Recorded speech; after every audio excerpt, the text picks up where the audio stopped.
Hello students, आज का जो टॉपिक है हमारा टॉपिक का नाम है इलेक्ट्रिसिटी। एक बहुत ज्यादा इंपॉर्टेंट टॉपिक है।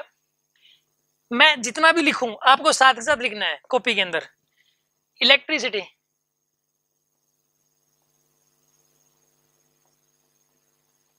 सबसे पहली बात तो ये जो चैप्टर है इसमें इलेक्ट्रिसिटी का आखिर मतलब ही क्या है। सबसे पहले तो मतलब क्या है इसका। देखो, इलेक्ट्रिसिटी का मतलब होता है स्टडी ऑफ चार्ज। अगर चार्ज की स्टडी की जा रही है तो हम लोग उसको बोलेंगे इलेक्ट्रिसिटी। अभी चार्ज क्या होता है तो अभी डिस्कस करेंगे उसको थोड़ी सी देर में। तो सबसे पहले तो इसका मतलब क्या है। इसका मतलब है बेसिकली स्टडी ऑफ चार्ज।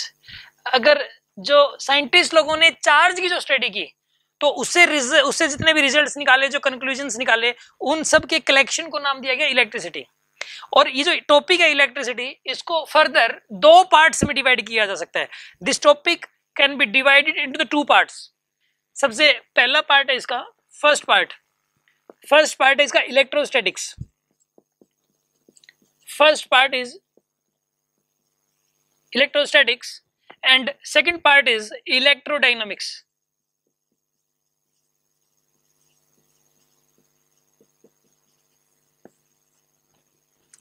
इसका फर्स्ट पार्ट है इलेक्ट्रोस्टैटिक्स और सेकंड पार्ट है इलेक्ट्रोडायनामिक्स। देखो, यहाँ पे जो इलेक्ट्रो का मतलब होता है स्टडी ऑफ चार्ज, इलेक्ट्रो मतलब होता है स्टडी ऑफ चार्ज, और स्टैटिक का मतलब होता है रेस्ट। यानी कि अगर चार्ज रेस्ट में रखा हुआ और उसकी स्टडी की जा रही है, दैट इज कॉल्ड इलेक्ट्रोस्टैटिक्स। यहाँ पे मैं लिख दे रहा हूं आपको, इलेक्ट्रो का मतलब है यहाँ पर स्टडी ऑफ चार्ज, और स्टैटिक्स का मतलब होता है रेस्ट। यानी कि अगर चार्ज रेस्ट में है और उसकी स्टडी की जा रही है, then that is called electrostatics. The branch of science in which we study about the charges which are at rest. यानी कि स्टैटिक चार्जेस, जिस ब्रांच के अंदर स्टैटिक चार्जेस की स्टडी हो रही है, उस ब्रांच ऑफ साइंस को हम लोग बोलते हैं इलेक्ट्रोस्टैटिक्स। और इलेक्ट्रोडायनामिक्स, इलेक्ट्रो का मतलब अगेन स्टडी ऑफ चार्ज, और डायनामिक्स का मतलब होता है यहाँ पे, डायनामिक्स का मतलब होता है मोशन। यानी कि अगर चार्ज मूव कर रहा है और उसकी स्टडी की जा रही है, then that is called electrodynamics. अगर कोई भी क्वेश्चन आएगा आपके सामने इलेक्ट्रिसिटी का, तो आप उस क्वेश्चन को देखते ही पहचान सकते हैं कि ये इलेक्ट्रोस्टैटिक्स का है या इलेक्ट्रोडायनामिक्स का है। देख लेना, अगर चार्जेस अगर उसके अंदर मूव कर रहे हैं तो समझ जाना वो इलेक्ट्रोडायनामिक्स है। जैसे कि चार्जेस की अगर जो मोशन होती है वो बेसिकली वायर्स के अंदर होती है, तो वायर के अंदर अगर चार्जेस की मोशन होती है तो बेसिकली वो क्या बन जाता है, करंट बन जाता है। फ्लो ऑफ चार्ज को ही तो करंट बोलते हैं। तो एक्चुअल में जब भी करंट वर्ड अगर यूज होगा किसी भी क्वेश्चन में, तो वो इलेक्ट्रोडायनामिक्स का क्वेश्चन है। और इसलिए इसमें ना बेसिकली फ्लो ऑफ चार्ज का, मोशन ऑफ चार्ज का डिस्कशन करते हैं, और मोशन ऑफ चार्ज को ही बेसिकली करंट बोलते हैं। इसलिए इसका नाम करंट इलेक्ट्रिसिटी भी है। इसका सेकंड नेम करंट इलेक्ट्रिसिटी भी है। करंट इलेक्ट्रिसिटी मैं बोर्ड के ऊपर अपने हिसाब से लिख रहा हूं और आपको अपने अकॉर्डिंग लिख लेना है, ठीक है। और यहाँ पे इसका दूसरा नाम करंट इलेक्ट्रिसिटी भी है। देखो, जो आपके जो पहले दो चैप्टर्स हैं, पहला चैप्टर है इलेक्ट्रोस्टैटिक्स और दूसरा चैप्टर ये वाला है इलेक्ट्रोडायनामिक्स। ये दोनों के दोनों बहुत ज्यादा इंपॉर्टेंट टॉपिक हैं, बोर्ड के पॉइंट ऑफ व्यू से भी और कंपटीशन के पॉइंट ऑफ व्यू से भी। और +2 का लगभग 35% पार्ट है ये इलेक्ट्रिसिटी, ठीक है। अगर आपको ये दोनों टॉपिक समझ में आ जाते हैं तो समझ लीजिए कि +2 आपकी पूरी कंट्रोल में आ गई, तो लगभग पूरी कंट्रोल में आ जाती है। तो अभी तक एक बार मैं रिवाइज करवा दे रहा हूं। मैंने आपको क्या बताया कि इलेक्ट्रिसिटी का मतलब होता है स्टडी ऑफ चार्ज, और इसको दो पार्ट्स में हम डिवाइड कर सकते हैं। पहला पार्ट है इलेक्ट्रोस्टैटिक्स और दूसरा पार्ट है इसका इलेक्ट्रोडायनामिक्स। इलेक्ट्रोडायनामिक्स को हम करंट इलेक्ट्रिसिटी भी बोलते हैं, और इलेक्ट्रोस्टैटिक्स इसका मतलब ये है कि अगर चार्ज रेस्ट में है और उसकी स्टडी की जा रही है, then that is called electrostatics. और अगर इलेक्ट्रोडायनामिक्स का मतलब है कि अगर चार्ज मोशन में है और उसकी स्टडी की जा रही है, then that is called electrodynamics. अब देखिए, क्वेश्चन ये आता है कि चार्ज क्या चीज है। देखो, मैं आपको एक चीज बताता हूँ। ये बताइए आप मुझे कि कोई भी जो चीज है वो किस चीज की बनी हुई होती है, एटम्स की। जो सबसे स्मॉलेस्ट यूनिट है वो एटम है। हमारी पूरी बॉडी, उसमें अरबों खरबों एटम्स है, एटम्स की बनी हुई है वो। ये जो मार्कर है इसके अंदर भी एटम्स हैं, ठीक है, एटम्स की बनी हुई है ये भी। और हर एटम न्यूट्रल होता है। हर एटम के अंदर जितने प्रोटॉन्स होते हैं उतने ही इलेक्ट्रॉन्स होते हैं, तभी वो न्यूट्रल भी है। उसके अंदर मान लीजिए कि 10 प्रोटॉन है तो 10 ही इलेक्ट्रॉन होंगे, ठीक है। प्रोटॉन्स के ऊपर कौन सा चार्ज रहता है, पॉजिटिव चार्ज। और जो प्रोटॉन, बेसिकली प्रोटॉन्स को ही पॉजिटिव चार्ज बोलते हैं और इलेक्ट्रॉन्स को ही नेगेटिव चार्ज बोलते हैं।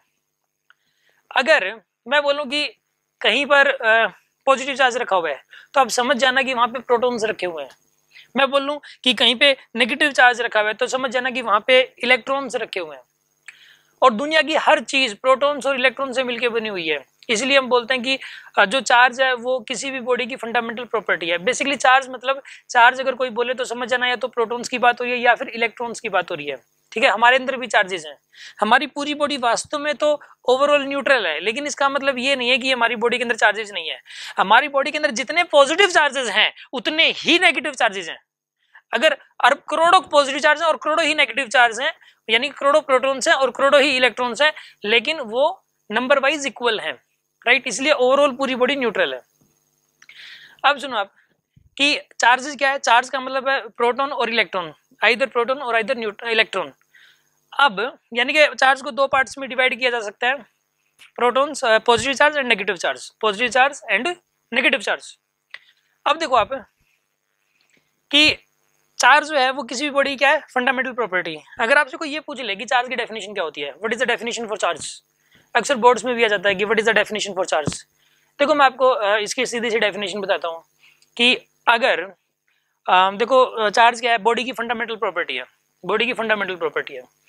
ठीक, किसी भी बॉडी के अंदर इवन मार्कर है, कोई भी दुनिया की चीज है, उसमें क्या होंगे, चार्जेस होंगे। और हाँ, अगर इस मार्कर को मान लेते हैं हम, इस मार्कर को किसी इलेक्ट्रिक फील्ड में रख दें, इस मार्कर को मैंने किसी इलेक्ट्रिक फील्ड में रख दिया, तो बताइए इसके ऊपर कोई इफेक्ट पड़ेगा कि नहीं पड़ेगा। इसका आंसर है कि पड़ेगा, इसके ऊपर इफेक्ट पड़ता है। इसके अंदर इंडक्शन हो जाता है। इंडक्शन, वो इंडक्शन क्या होता है आगे बताएंगे आपको, इलेक्ट्रिसिटी इलेक्ट्रोस्टैटिक्स का एक पार्ट है, इंडक्शन हो जाता है, इसके ऊपर एक इफेक्ट पड़ता है। अगर इसको मैग्नेटिक फील्ड में रख देना तो भी इसके ऊपर इफेक्ट पड़ेगा। मैग्नेटिक फील्ड के अंदर अगर हम इसकी मोशन करवाते हैं तो इसके ऊपर इफेक्ट पड़ता है। आप एक बात बताइए, अगर इस मार्कर के अंदर अगर चार्जेस होते ही नहीं, इस मार्कर के अंदर चार्जेस होते ही नहीं, ना तो प्रोटॉन्स होते और ना ही इलेक्ट्रॉन्स होते, तो अगर मैं इसको इलेक्ट्रिक फील्ड या फिर मैग्नेटिक फील्ड में रखता या मोशन करवाता तो कोई इफेक्ट ही नहीं पड़ता इसके ऊपर, कोई इफेक्ट नहीं पड़ता इसके ऊपर। यानी कि इसके ऊपर इलेक्ट्रिक इफेक्ट या मैग्नेटिक इफेक्ट कब पड़ा, जब इसके अंदर चार्जेस थे।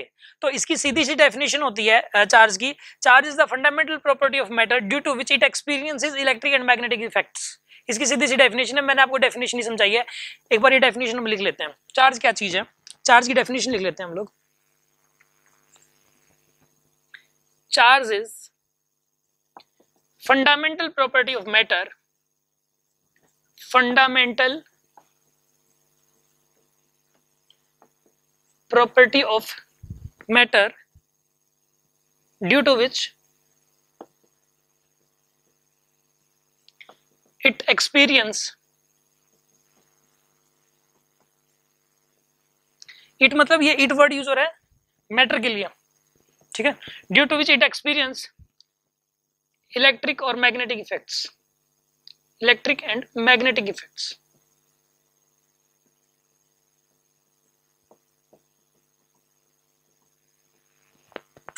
ये आपको नोट डाउन करना है।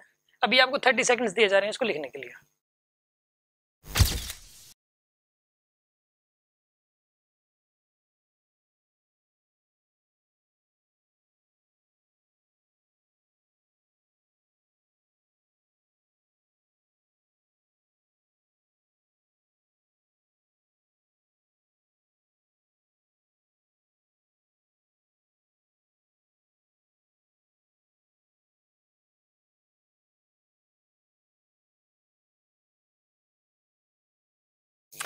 देखिए अभी हम जो टॉपिक डिस्कस कर रहे हैं वो डिस्कस कर रहे हैं इलेक्ट्रोस्टैटिक्स, इलेक्ट्रोस्टैटिक्स को कंटिन्यू कर रहे हैं। जो इलेक्ट्रोस्टैटिक्स टॉपिक है इसमें बुक में जो सीक्वेंस दे रखी है हम उस सीक्वेंस के अकॉर्डिंग नहीं चलेंगे, हमारी सीक्वेंस थोड़ी सी डिफरेंट होगी।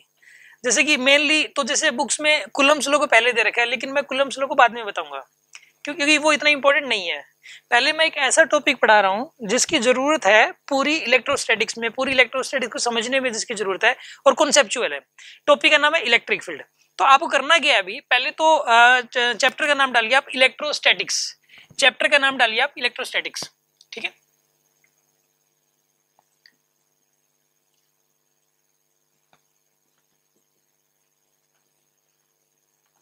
ठीक है, अभी जो इलेक्ट्रोस्टैटिक्स है इसके अंदर अभी हम जो डिस्कस करेंगे वो डिस्कस करें इलेक्ट्रिक फील्ड।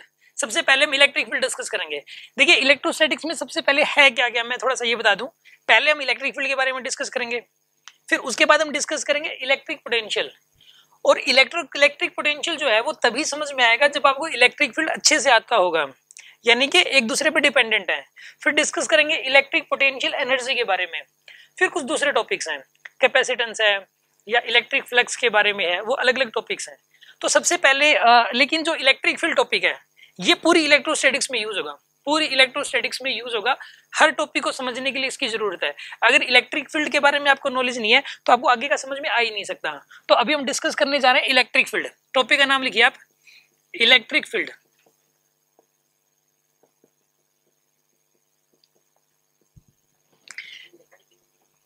देखिए आप इलेक्ट्रिक फील्ड के बारे में, तो टॉपिक का नाम है इलेक्ट्रिक फील्ड, ठीक है। इलेक्ट्रिक फील्ड के बारे में हम डिस्कस कर रहे हैं। देखिए आप इलेक्ट्रिक फील्ड के अंदर सबसे पहले तो इस टॉपिक के बारे में बताने वाला साइंटिस्ट था, that was Michael Faraday. Michael Faraday ने बहुत कुछ, मैक्सिमम उसी ने बताया था इलेक्ट्रिक फील्ड के बारे में। देखिए उसने क्या बताया कि जैसे कि मान लिया जाए कि कोई पॉजिटिव चार्ज यहाँ पे रखा हुआ है, सपोज देखो positive charge is denoted by plus Q, ठीक है ना। अगर पॉजिटिव चार्ज कहीं पर भी हमें शो करना है तो वो किससे रिप्रेजेंट करेंगे, प्लस क्यू से। और अगर नेगेटिव चार्ज को अगर आपको रिप्रेजेंट करना है तो नेगेटिव चार्ज को हम रिप्रेजेंट करेंगे माइनस क्यू से, ठीक है ना। पहले तो सिंबल्स है, मैं थोड़ा जीरो लेवल से स्टार्ट कर रहा हूँ, तो कुछ जो जीरो लेवल की बातें हैं उनको मैं थोड़ा सा जोर लगा के बोलूंगा, ठीक है ना। इससे आप ये ना समझे कि ये सर क्या पढ़ा रहे हैं, बहुत लो लेवल का करवा रहे हैं। लेकिन कुछ जो बेसिक बातें हैं उनको थोड़ा सा जोर लगा के बोलना पड़ता है, क्योंकि अगर कोई एक भी बेसिक बात रहेगी तो फिर फिजिक्स में इंटरेस्ट नहीं बन पाता, फिजिक्स फिर प्रॉब्लम में मुश्किल लगती है ऐसे केस में। तो कुछ बेसिक जो बेसिक बातें मैं उनको थोड़ा जोर लगाऊंगा। ये देखो मैंने क्या बताया आपको कि जो पॉजिटिव चार्ज है that is represented by plus Q and negative charge is represented by minus Q. देखो प्लस क्यू चार्ज जो होता है ना, इसमें से इस तरीके से इलेक्ट्रिक फील्ड लाइंस निकलती हैं। ये जो इलेक्ट्रिक फील्ड लाइंस होती हैं ये इनविजिबल होती हैं, ये दिखती नहीं है, ये इस तरीके से निकलती है इलेक्ट्रिक फील्ड लाइंस, ये इस तरीके से निकलेंगी इलेक्ट्रिक फील्ड लाइंस। और ये जो इलेक्ट्रिक फील्ड लाइंस निकलेंगी ना, इनकी डायरेक्शन को, इसकी डायरेक्शन को बोला जाता है रेडियली आउटवर्ड डायरेक्शन। इनकी जो डायरेक्शन है वो रेडियली आउटवर्ड डायरेक्शन है। और ये कोई 8, 10, 20 लाइनें नहीं होती, इन लाइनों की संख्या अरबों होती है, अरबों, ठीक है। बहुत सारी लाइनें होती हैं और ये बहुत पास पास होती हैं, लाइनें बहुत पास होती हैं, ठीक है ना। इतनी सारी लाइन्स यहाँ पे ड्रॉ नहीं की जा सकती। और यहाँ पे इसमें जो डायरेक्शन है वो रेडियली आउटवर्ड है, बाहर की तरफ निकल रही है। और जो नेगेटिव चार्ज है उस केस में जो डायरेक्शन है इलेक्ट्रिक फील्ड लाइंस की वो रेडियली इनवर्ड है, ठीक है ना, वो अंदर की तरफ होती है इनकी डायरेक्शन। उनकी जो डायरेक्शन होती है ये रेडियली इनवर्ड होती है, ठीक है ना। इनकी जो डायरेक्शन होती है वो रेडियली इनवर्ड होती है नेगेटिव चार्ज के केस में। पॉजिटिव चार्ज के केस में आप लिख सकते हैं direction of electric field lines is radially outward. जो डायरेक्शन होती है वो रेडियली आउटवर्ड होती है।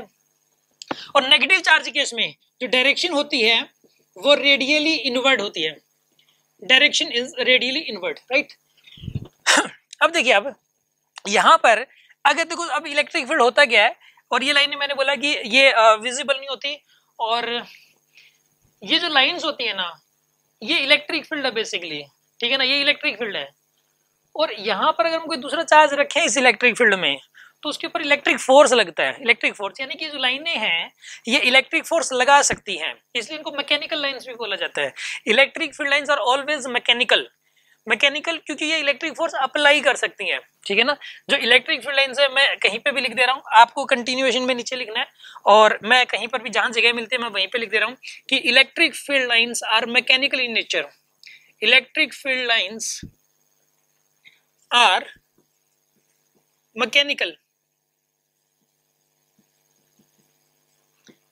इन नेचर, नेचर में ये मैकेनिकल होती हैं, राइट।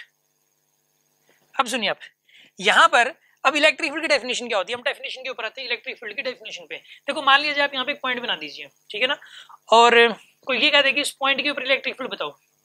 इलेक्ट्रिक फील्ड हमेशा किसी न किसी पॉइंट पे निकलता है, ठीक है ना। इलेक्ट्रिक फील्ड हमेशा, मैंने क्या बोला, किसी न किसी पॉइंट पे निकलता है। कोई भी अगर आपसे इलेक्ट्रिक फील्ड पूछेगा तो पॉइंट जरूर देगा कि किस पॉइंट पे इलेक्ट्रिक फील्ड निकालना है।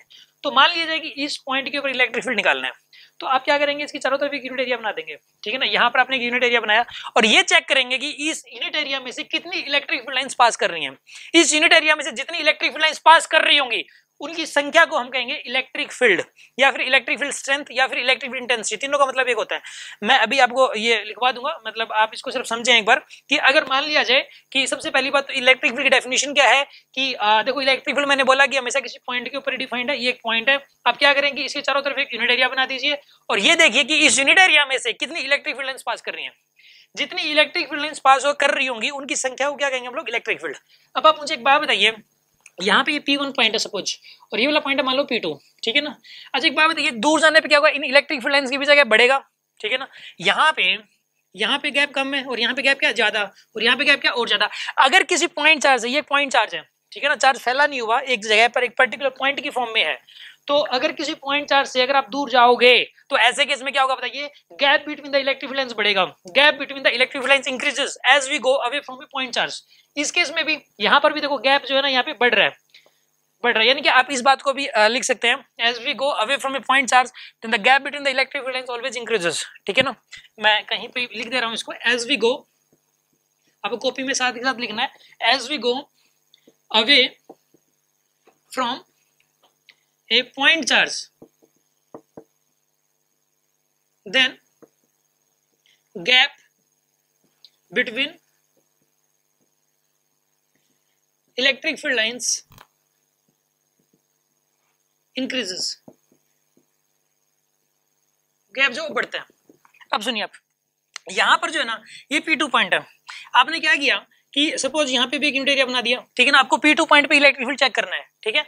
तो एक बात बताइए कहां पर ज्यादा होना चाहिए इलेक्ट्रिक फील्ड, P1 पे ज्यादा या फिर P2 पे ज्यादा। आपको कमेंट करना है P1 पे ज्यादा कि P2 पे ज्यादा। यहां पर इसका जो आंसर है P1 पे ज्यादा होगा इलेक्ट्रिक फील्ड, P1 पे ज्यादा होगा। क्यों इलेक्ट्रिक फील्ड ज्यादा, P1 पे इलेक्ट्रिक फील्ड ज्यादा इसलिए है क्योंकि यहाँ पे इसमें से ज्यादा लाइनें पास करेंगी यार, यहाँ पे लाइनें पास है, नजदीक हैं, तो इसमें से ज्यादा लाइनें पास करेंगी, और यहाँ पे लाइनें दूर दूर हैं तो इसमें से कम लाइनें पास करेंगी। तो यहाँ पर क्या होगा कि, और number of electric field lines passing through unit area क्या बोलते हैं हम लोग, इलेक्ट्रिक फील्ड बोलते हैं। तो यहाँ पे P1 पॉइंट पे इलेक्ट्रिक फील्ड ज्यादा है और P2 पॉइंट पे इलेक्ट्रिक फील्ड कम है। और इलेक्ट्रिक फील्ड मैंने क्या बोला, इलेक्ट्रिक फील्ड स्ट्रेंथ और इलेक्ट्रिक फील्ड इंटेंसिटी, तीनों का मतलब एक ही होता है, ठीक है ना। तो और electric field is represented by E, it is noted bye E।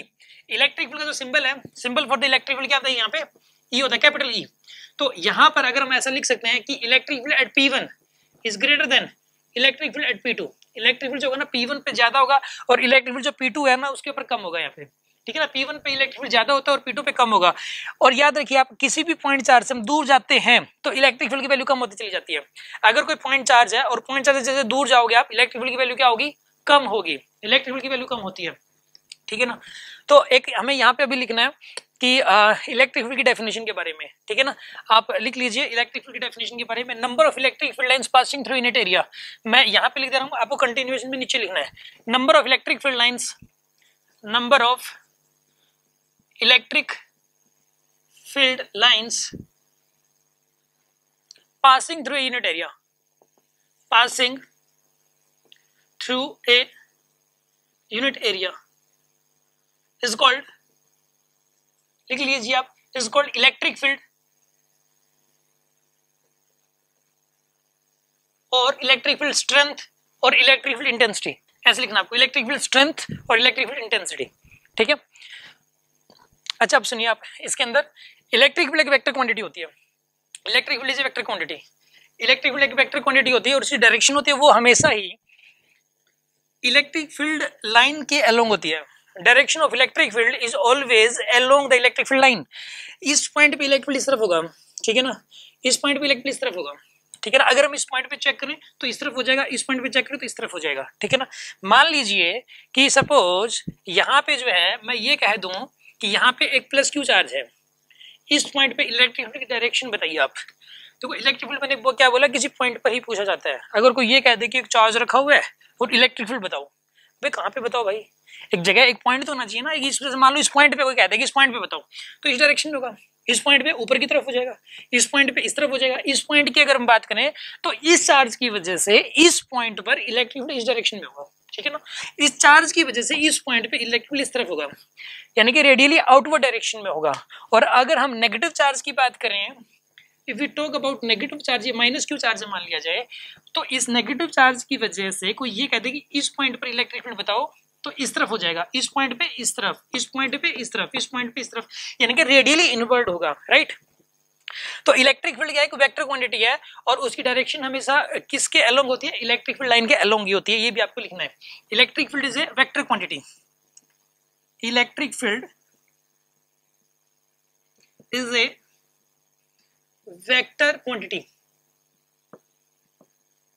and its direction is always along electric field line, इसकी डायरेक्शन हमेशा इलेक्ट्रिक फील्ड लाइन के अलोंग होगी, राइट। ये आपको जो है ना, आपको अपने हिसाब से आपको लिखना है ये, और इसको लिखने के लिए आपको 1 मिनट अभी दी जा रही है।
अभी देखिए, अभी हमने जो डिस्कस किया था इलेक्ट्रिक फील्ड के बारे में, एक पॉजिटिव चार्ज और नेगेटिव चार्ज की वजह से इलेक्ट्रिक फील्ड किस तरीके से होती है, ठीक है। देखो मान लीजिए, अभी आगे डिस्कशन कर रहे हैं हम कि देखो मान लीजिए प्लस क्यू चार्ज है ये, और ये जो प्लस क्यू चार्ज है को ये कह दे कि यहाँ से आर डिस्टेंस पे एक पी पॉइंट दे रखा है, एक पॉजिटिव चार्ज है, एक पॉइंट चार्ज है, और इससे आर डिस्टेंस पे एक पी पॉइंट आपको दिया हुआ है। आपको ये कहते हैं कि इस पॉइंट पर इलेक्ट्रिक फील्ड बताओ इस चार्ज की वजह से कितना होगा और किस डायरेक्शन में होगा। देखो डायरेक्शन तो आपको बताइए, इस तरफ होगी इलेक्ट्रिक फील्ड की डायरेक्शन, इस तरफ होगा। देखो ये जो इलेक्ट्रिक फील्ड होता है ना, ठीक है ना, माइकल फैराडे ने क्या बताया कि ये जो इलेक्ट्रिक फील्ड है ये डायरेक्टली प्रोपोर्शनल टू चार्ज होता है, यानी कि उसने क्या किया कि चार्ज को डबल कर दिया। जब चार्ज को उसने डबल किया तो इलेक्ट्रिक फील्ड भी डबल हो गया, जब चार्ज को डबल किया तो इलेक्ट्रिक फील्ड भी डबल, जब चार्ज को 10 गुना किया तो इलेक्ट्रिक फील्ड भी 10 टाइम्स हो गया। यानी कि जो इलेक्ट्रिक फील्ड जितना आप चार्ज को बढ़ाओगे उतना इलेक्ट्रिक फील्ड बढ़ेगा, यानी कि electric field directly proportional to charge होता है। और उसने ये बताया कि जो इलेक्ट्रिक फील्ड है वो inversely proportional to r square के इनवर्सली प्रोपोर्शनल होता है। एक्सपेरिमेंट किया उसने, इसको डबल डिस्टेंस पे ले जाके देखा उसने, पहले जैसे इस पॉइंट पे चेक किया और फिर उसके बाद इसे डबल डिस्टेंस पे जब चेक किया तो जो इलेक्ट्रिक फील्ड की वैल्यू थी वो 1/4 हो गई थी, और जब यहाँ से जब 3 गुना डिस्टेंस करेंगे तो इलेक्ट्रिक फील्ड उसने देखा कि 1/9 हो गया। तो इससे क्या पता लगता है कि electric field is inversely proportional to r square, और यहाँ पे अगर हम इन दोनों को कंबाइन करते हैं तो ये बनेगा Q/R²। Electric field is directly proportional to Q/R²।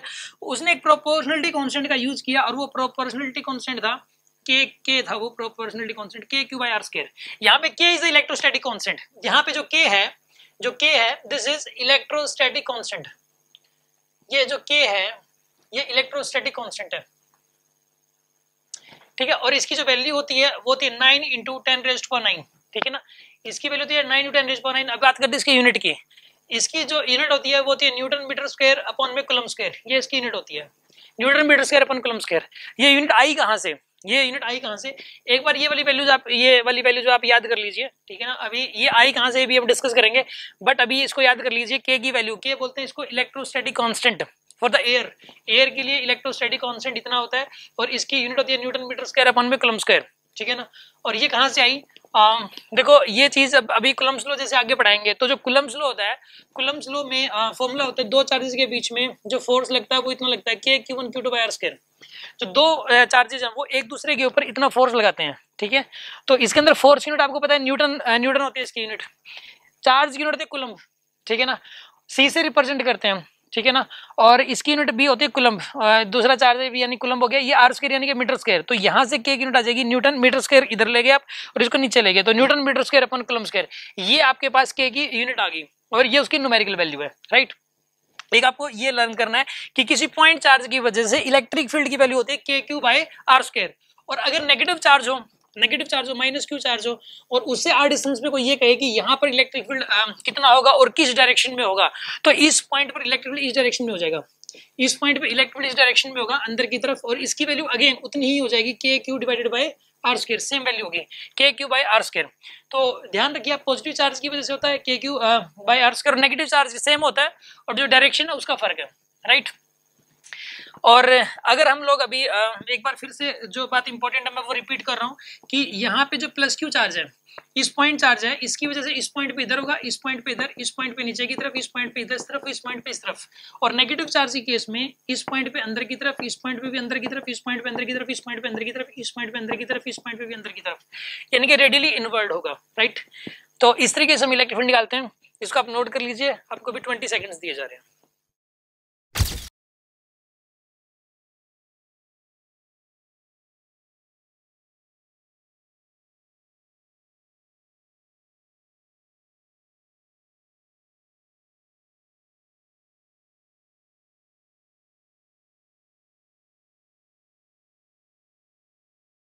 हमने इलेक्ट्रिक फील्ड के बारे में देखा था। अभी देखिए आप, अगर मैं एक क्वेश्चन आपको मतलब मैं दो क्वेश्चन से भी करवा रहा हूँ, उन दोनों को बड़ा ध्यान से देखना, कंपेयर करना आप। सबसे पहले एग्जांपल नंबर 1, देखो यहाँ पे एक प्लस क्यू चार्ज है, ठीक है, और यहाँ पर भी एक प्लस क्यू चार्ज है, और ये आर डिस्टेंस है, ये भी आर डिस्टेंस है, ये एक मिड पॉइंट है, ये प्लस क्यू चार्ज है, ये भी प्लस क्यू चार्ज है, और ये मिड पॉइंट है, ठीक है। इन दोनों चार्जेस के बीच जगह पे 2r, गैप कितना इनके बीच का 2r, दो पॉजिटिव चार्जेस है, पॉइंट चार्जेस हैं, और इनके बीच जगह पे 2r, और यहाँ पर ये बोला गया कि मिड पॉइंट पर इलेक्ट्रिक फील्ड बताइए आप, find the electric field mid point, find, ये p पॉइंट मान लीजिए, find electric field at p point, question ये है। देखिए आप, ये एक बहुत ही बेसिक क्वेश्चन है, जीरो लेवल का क्वेश्चन एग्जाम में कभी भी नहीं आएगा, ठीक है ना। लेकिन जो चीजें अच्छे लेवल की चीजें उसको हमें सीखने के लिए पहले ये जो बेसिक क्वेश्चन है ये तो एटलीस्ट पता होना चाहिए ना, ठीक है ना, ये तो दिमाग में अच्छे से सेट होनी चाहिए। कुछ स्टूडेंट को तो समझ में आ गया होगा देखते ही, बट मैं फिर भी थोड़ा सा डिटेल में एक्सप्लेन कर रहा हूँ कि इस मिड पॉइंट पे इलेक्ट्रिक फील्ड क्या होगा। देखिए आप ध्यान से सुनिए आप, अगर देखो सबसे पहले जैसे हमें इस पॉइंट पे इलेक्ट्रिक फील्ड निकालना है, इस चार्ज की वजह से निकालना है, एक बार इस चार्ज को हटा दो आप, मान लो भूल जाओ ये है ही नहीं, एक बार ये चार्ज मान लीजिए है ही नहीं, तो इस चार्ज की वजह से इस पॉइंट पे इलेक्ट्रिक फील्ड इस तरीके से होगा, यहाँ पे इसको ना एरो को इस तरीके से बनाना है आपको, जो टेल है टेल वो इस पॉइंट पे बनानी है आपको इस तरीके से। कई सारे स्टूडेंट जो है ना, मतलब जो उनका दिखाने का जो तरीका होता है, इसको देखो कुछ ऐसे करेंगे, ये ऐसे ऐसे ऐसे डायरेक्शन बना देंगे, ये सब क्या है, ये सब ना करना गलत है, मतलब इसे इस तरीके से नहीं करना होता कभी। यहाँ पे इलेक्ट्रिक फील्ड पढ़ रहे हैं हम, यहाँ पे कोई मतलब कुलम स्लो नहीं कर रहे हैं हम, यहाँ पे कुछ ऐसा, यहाँ पे जो है ना उसके अंदर कुछ ऐसी डायरेक्शन दिखती है चार्ज के ऊपर, ये पॉजिटिव मतलब बाहर की तरफ दिखेंगी, आउटवर्ड रिपेल करेंगे, बट आप एक बार कुलम स्लो को छोड़ो, डायरेक्शन कैसे दिखाते हैं इलेक्ट्रिक फील्ड की मैं वो बता रहा हूँ आपको। अगर ये पॉजिटिव चार्ज है तो इस पॉइंट पे इलेक्ट्रिक फील्ड इस तरीके से इधर दिखेगा, ऐसे टेल यहाँ पर बनेगी इस पॉइंट पे, ऐसा सोचिए कि इस पॉइंट को कोई खींच रहा है इस तरीके से इस तरफ, ठीक है ना। अब आप एक काम करो, यहाँ पे इस पॉजिटिव चार्ज को आप एक बार हटा दीजिए, इस पॉजिटिव चार्ज को, अब इस चार्ज की वजह से इस पॉइंट पे इलेक्ट्रिक फील्ड दिखाना है किस डायरेक्शन में होगा, तो उसकी डायरेक्शन इस तरफ होगी, ऐसे ऐसे दिखाना है, यानी ऐसे सोचिए कि इस पॉइंट को कोई खींच रहा है इस तरफ, ठीक है ना। इस चार्ज की वजह से इस पॉइंट पे इलेक्ट्रिक डायरेक्शन ऐसे शो करते हैं, और इस चार्ज की वजह से इस पॉइंट पर इलेक्ट्रिक फील्ड की डायरेक्शन ऐसे शो करते हैं। ये इलेक्ट्रिक फील्ड दोनों बराबर है मैग्नीट्यूड वाइज, ये दोनों इलेक्ट्रिक फील्ड मैग्नीट्यूड वाइज बराबर हैं, क्योंकि ये आर और आर ये बराबर हैं, ठीक है ना। और यहाँ पे जो नेट इलेक्ट्रिक फील्ड आएगा वो जीरो बनेगा भी, क्योंकि ये दोनों एक दूसरे के अपोजिट हैं। ये रूल होता है ना वेक्टर्स में, अगर दो वेक्टर्स हैं इक्वल एंड अपोजिट हैं एक दूसरे के, तो उनका रिजल्टेंट जीरो हो जाएगा। तो इस पॉइंट के ऊपर नेट इलेक्ट्रिक फील्ड क्या हो जाएगा, जीरो, इस चार्ज की वजह से इधर और इस चार्ज की वजह से इधर, और नेट इलेक्ट्रिक फील्ड जीरो। अब देखिए मैं एक क्वेश्चन और बता रहा हूँ आपको, एग्जाम्पल नंबर 2, एग्जाम्पल नंबर 2, यहाँ पे ये एक प्लस क्यू चार्ज है, ठीक है, और यहाँ पे ये माइनस क्यू चार्ज है, और यहाँ पे ये पी पॉइंट है, ये प्लस क्यू चार्ज है और ये माइनस क्यू चार्ज है, और कोई ये कह दे कि इस पी पॉइंट पर इलेक्ट्रिक फील्ड बताइए। सेम क्वेश्चन है, find E at the P point, E net electric field, मतलब दोनों चार्जेस की वजह से इस पॉइंट पर इलेक्ट्रिक फील्ड बताना है। तो आप एक काम करिए, पहले इस वाले चार्ज को छुपा लीजिए, ठीक है ना, ये मान लीजिए है ही नहीं, आप इसके बारे में मत सोचिए। इस चार्ज की वजह से, इस वाले चार्ज की वजह से जो इलेक्ट्रिक फील्ड होगा, इस चार्ज की वजह से इलेक्ट्रिक फील्ड इस तरफ हो जाएगा, ई का इलेक्ट्रिक फील्ड इस तरफ हो जाएगा, इस पॉजिटिव चार्ज की वजह से इस पी पॉइंट पर इलेक्ट्रिक फील्ड की डायरेक्शन ये वाली होगी, ठीक है ना, और इस नेगेटिव चार्ज की वजह से इलेक्ट्रिक फील्ड की डायरेक्शन ये वाली होगी इस तरफ, ठीक है ना। पॉजिटिव चार्ज की वजह से इस तरफ होगी और इस नेगेटिव चार्ज की वजह से इस तरफ हो जाएगी, सेम डायरेक्शन के अंदर, ठीक है ना। तो ई नेट की वैल्यू कितनी हो जाएगी बताइए यहाँ पे, 2 के बराबर, ई नेट के लिए 2 ई के बराबर होगी। यहाँ पे ये दोनों ऐड हो जाएंगे क्योंकि दोनों सेम डायरेक्शन में है। यहाँ पे इस नेगेटिव चार्ज की वजह से इस पॉइंट पर इलेक्ट्रिक फील्ड इसी डायरेक्शन में होगा, तो यहाँ पे ये डिस्टेंस आर दी हुई है, ये भी आर दी हुई है, तो आंसर आएगा इसका 2kq divided by r square, ये आंसर आएगा इसका। ठीक है ना, ये आप नोट कर लीजिए, नोट करने के लिए 10 सेकंड्स आपको दी जा रही है।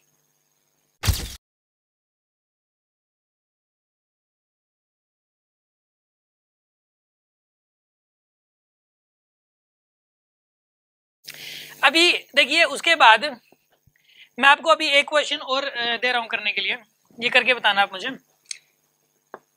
देखिए मान लिया जाए कि एक स्क्वायर है, एक इसके अंदर हर साइड a के बराबर दी हुई है, राइट, हर साइड a के बराबर दी हुई है, ओके, और इसके हर कोने पे प्लस q का चार्ज रखा हुआ है, हर कोने पे इसके हर वर्टेक्स पे प्लस q का चार्ज रखा हुआ है, और हर साइड a है, और ये कहा गया है कि सेंटर के ऊपर इलेक्ट्रिक फील्ड बताइए, electric field at centre find, question ये है find E net at centre, centre के ऊपर नेट इलेक्ट्रिक फील्ड क्या होगा, ये क्वेश्चन है। देखिए आप कैसे करेंगे, देखिए अगर आपको इलेक्ट्रिक फील्ड निकालना है ना, देखो अभी जो टॉपिक पढ़ रहे हैं वो पॉइंट चार्जेस की वजह से इलेक्ट्रिक फील्ड निकालना सीख रहे हैं, only due two point charges, ठीक है ना। अभी इलेक्ट्रिक फील्ड में बहुत कुछ है, ठीक है, 3 क्लासेस होंगी इसकी, ये पहली क्लास है जिसके अंदर हम पॉइंट चार्जेस की वजह से इलेक्ट्रिक फील्ड निकालना सीख रहे हैं, राइट। इसके अंदर जो है ना, यहाँ पर ये हर कोने पे एक प्लस क्यू का चार्ज रखा हुआ है, सेंटर पे इलेक्ट्रिक फील्ड निकालना है, तो आप एक काम करेंगे, आप पहले तो इन तीनों चार्जेस को मान लीजिए है ही नहीं तीनों, ठीक है ना। इस वाले चार्ज की वजह से देखिए आप कितना होगा इलेक्ट्रिक फील्ड, इस तरफ होगा इलेक्ट्रिक फील्ड, इस तरफ होगा कि नहीं होगा। इसकी वैल्यू सबसे पहले तो यहाँ से लेके यहाँ तक की डिस्टेंस आपको पता होनी चाहिए। देखो स्क्वायर के अंदर सेंटर टू वर्टेक्स जो डिस्टेंस होती है वो होती है a/√2, अगर साइड है a तो ये जो डिस्टेंस होगी वो a/√2 हो जाएगी।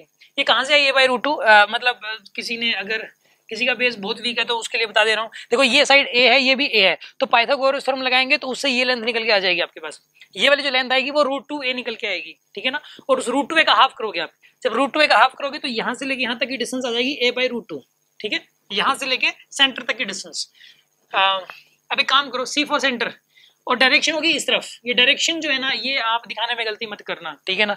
अब देखिए इस वाले चार्ज की वजह से जो इलेक्ट्रिक फील्ड होगा वो इस तरफ हो जाएगा, इस चार्ज की वजह से इलेक्ट्रिक फील्ड इस तरफ होगा, और सेम इलेक्ट्रिक फील्ड होगा मैग्नीट्यूड वाइज, डायरेक्शन अलग है बट मैग्नीट्यूड वाइज इक्वल है, तो ये दोनों एक दूसरे को कैंसिल आउट करेंगे, तो इन दोनों का जो रिजल्टेंट है सेंटर के ऊपर वो 0 हो जाएगा, राइट।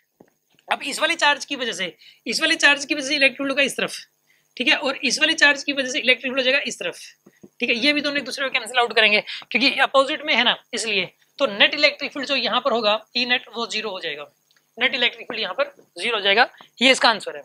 कई सारे जो स्टूडेंट्स हैं ना जो गलती करते हैं ना, वो आप ऐसी गलती मत करना, जैसे कि अक्सर मतलब इसमें ना एक तो इलेक्ट्रिक फील्ड की डायरेक्शन का बड़ा चक्कर रहता है। मैं ये जो कुछ ज़्यादा कमज़ोर स्टूडेंट्स हैं उनके लिए बातें बता रहा हूँ कि यहाँ पे जो है ये जैसे चार्जेस है, मैं कहता हूँ कि इलेक्ट्रिक नेट इलेक्ट्रिक फील्ड बताओ सेंटर पे, तो जो डायरेक्शन है ना पता नहीं कुछ ऐसा कर देते हैं, वो कुछ ऐसा बनाते हैं, ये पता नहीं ऐसा क्यों करते हैं वो, मतलब ये चार्ज के ऊपर थोड़ा दिखानी, यहाँ पे दिखाना है ना इलेक्ट्रिक फील्ड, तो एरो तो आप यहाँ पर ही बनाओगे ना।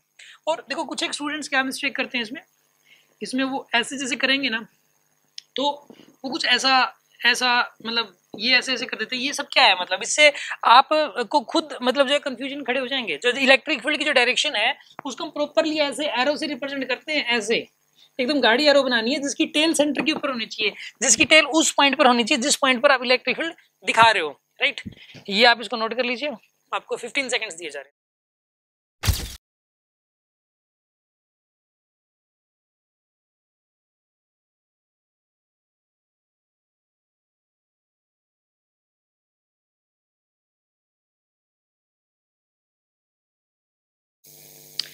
अभी एक नेक्स्ट क्वेश्चन है, ये वाला जो नेक्स्ट क्वेश्चन है ना, इसको करने के लिए +1 के वेक्टर टॉपिक की जरूरत है थोड़ी सी, ठीक है। जिन्होंने नहीं पढ़ रखा उनको प्रॉब्लम हो सकती है, इसलिए मैं थोड़ी सी जानकारी पहले दे रहा हूँ आपको।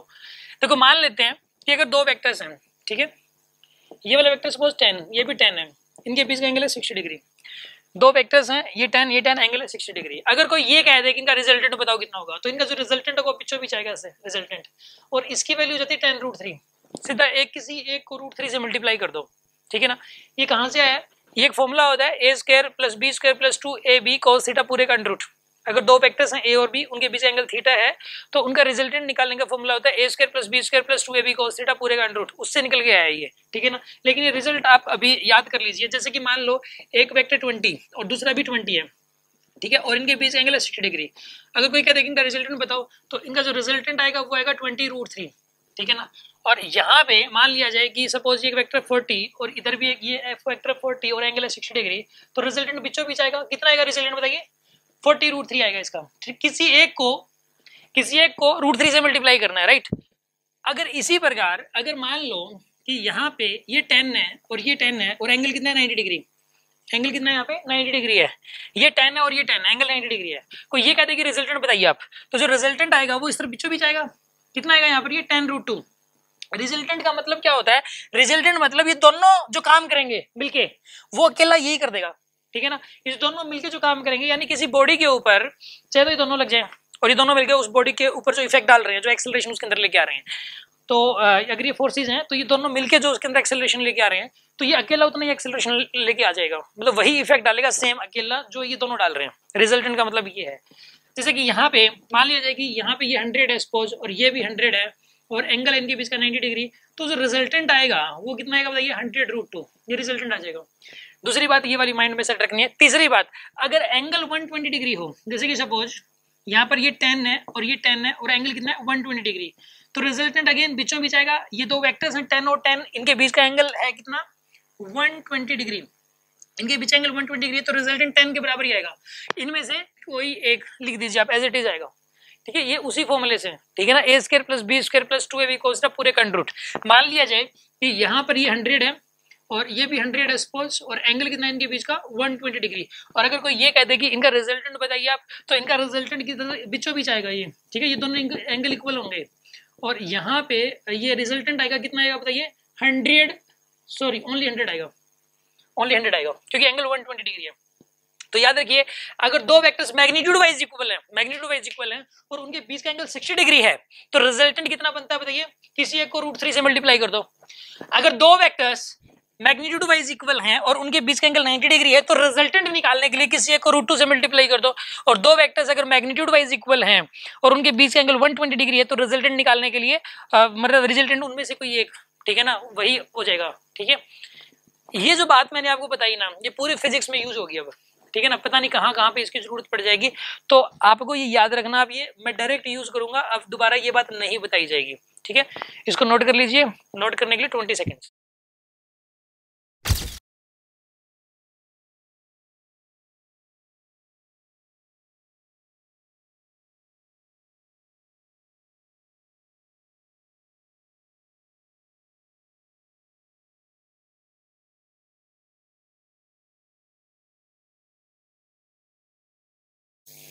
अभी देखिए नेक्स्ट क्वेश्चन डिस्कस कर रहे हैं।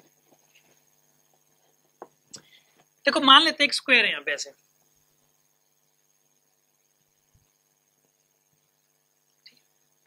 यहाँ पे प्लस क्यू चार्ज है, यहाँ पे प्लस क्यू चार्ज है इस वाले कॉर्नर पे, और यहाँ पे माइनस क्यू चार्ज है और यहाँ पर माइनस क्यू चार्ज है। ये साइड ए है, ये साइड ए, ये साइड ए, ये साइड ए, ठीक है। स्क्वायर है और इन दोनों पे प्लस क्यू चार्ज है और यहाँ पे माइनस क्यू चार्ज है, और ये कह दिया जाए कि सेंटर के ऊपर इलेक्ट्रिक फील्ड की वैल्यू बताइए कितनी हो जाएगी। What is the net electric field at centre, same question है। तो कैसे करेंगे आप इसको करने के लिए, इसको आप करने के लिए ऐसा करें आप, अगर आप इस क्वेश्चन को करना चाह रहे हैं तो इस क्वेश्चन को करने के लिए आप एक काम करिए, पहले इस प्लस क्यू चार्ज की वजह से इस पॉइंट पे निकालना आपको। इन तीनों चार्जेस को भूल जाइए आप, इन तीनों चार्जेस को आप भूल जाइए, तीनों है ही नहीं, राइट। इस प्लस क्यू चार्ज की वजह से यहाँ पर ये वाली जो डिस्टेंस है बताइए, पहले तो यहाँ से लेके यहाँ तक की जो डिस्टेंस है कितनी हो जाएगी, ये साइड ए के बराबर है ना, तो यहाँ पर ये वाली जो यहाँ से लेके यहाँ तक की जो डिस्टेंस है वो हो जाएगी a/√2, ठीक है ना, ये वाली डिस्टेंस a/√2 होगी। और यहाँ से लेके यहाँ तक की जो डिस्टेंस है अगेन ये भी a/√2, ये भी a/√2 हो जाएगी और ये भी a/√2 हो जाएगी, ठीक है। अब अगर हमें इस चार्ज की वजह से इस पॉइंट पे इलेक्ट्रिक फील्ड निकालना है तो वो इस तरफ होगा, ठीक है ना, डायरेक्शन ये वाली होगी इलेक्ट्रिक फील्ड की, डायरेक्शन ये होगी, और यहाँ पे जो टेल है वो इस पॉइंट पे लगाओगे आप, और इस E की वैल्यू हो जाएगी KQ divide by R square. KQ by R square, R क्या है, यहाँ से लेके यहाँ तक की डिस्टेंस है, यहाँ से लेके यहाँ तक की डिस्टेंस है a/√2, ठीक है ना। ये वाली डिस्टेंस है a/√2, इसका स्क्वायर कर दीजिए आप, तो यहाँ पर कितना आएगा बताइए। इसको जब सोल्व करोगे तो ये बनेगा 2kq/a², ये बनेगा आपके पास। अब सुनो, अब मैं इस नेगेटिव चार्ज की वजह से, जो इलेक्ट्रिक फील्ड है वो इस तरफ हो जाएगा, ठीक है ना, वो यहाँ पे इस तरफ हो जाएगा 2kq/a², इसी सेम होगा, मतलब इलेक्ट्रिक फील्ड का मैग्नीट्यूड सेम होगा और इसी डायरेक्शन में हो जाएगा। वैसे मुझे इसके ऊपर ही बनाना चाहिए था, बट इसके ऊपर बनाते तो दिखेगा नहीं, तो अलग से कुछ तो करना पड़ेगा ना, तो मैंने साइड में बना दिया इसको। तो ये वाला जो इलेक्ट्रिक फील्ड है वो इस वाले चार्ज की वजह से, और ये वाला जो इलेक्ट्रिक फील्ड है वो इस वाले चार्ज की वजह से, दोनों सेम ही है, ठीक है। अब देखिए आप, और ये दोनों ऐड हो जाएंगे क्योंकि एक ही डायरेक्शन में, तो सीधा ऐड कर सकते हो आप। इस पॉजिटिव चार्ज की वजह से इलेक्ट्रिक फील्ड होगा इस तरफ, ठीक है, और इस नेगेटिव चार्ज की वजह से अगेन इलेक्ट्रिक फील्ड होगा इस तरफ। इस पॉजिटिव चार्ज की वजह से इस तरफ और नेगेटिव चार्ज की वजह से भी इसी तरफ होगा। और एंगल कितना है इनके बीच का बताइए, 90 डिग्री है ये वाला एंगल, ठीक है ना। 90 90 90 90 पूरा एंगल 360 है ना यहाँ पे, तो बाय सिमेट्री हर एंगल कितना होगा यहाँ पे, 90 डिग्री। अब आप मुझे एक बात बताइए, इसके अंदर ये ई और ई ऐड हो जाएंगे, तो ये अगर ई और ई ऐड हो जाएंगे तो इस तरफ कितना बनाना है, 2e के बराबर। ई और ई का रिजल्टेंट कितना है, 2e, और इस ई और ई इसका भी रिजल्टेंट कितना है बताइए यहाँ पे, 2e के बराबर। और एंगल कितना बना बताइए इनके बीच, 90 डिग्री है, ठीक है ना। तो अब मुझे एक बात बताओ, इन दोनों का रिजल्टेंट जो है ना वो कितना होगा और किस डायरेक्शन में होगा। इन दोनों का जो रिजल्टेंट होगा ना भाई, वो इस तरफ होगा, ई नेट इस तरफ हो जाएगा।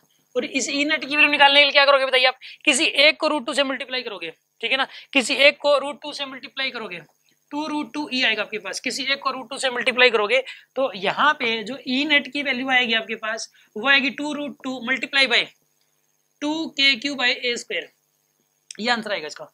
यानी कि इसका जो आंसर है वो बन जाएगा यहाँ पे, इसका जो आंसर होगा ओवरऑल ई नेट की वैल्यू वो बनेगी यहाँ पे, आपको फर्दर नीचे लिखना है, तो ये बनेगी 4√2 kq/a², ये इसका आंसर है, ठीक है।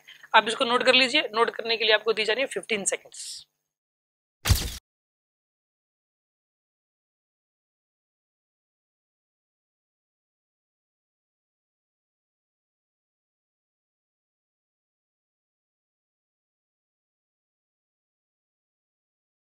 देखिए नेक्स्ट क्वेश्चन में एक हेक्सागन है, रेगुलर हेक्सागन, ठीक है, मैं ड्रॉ कर रहा हूं।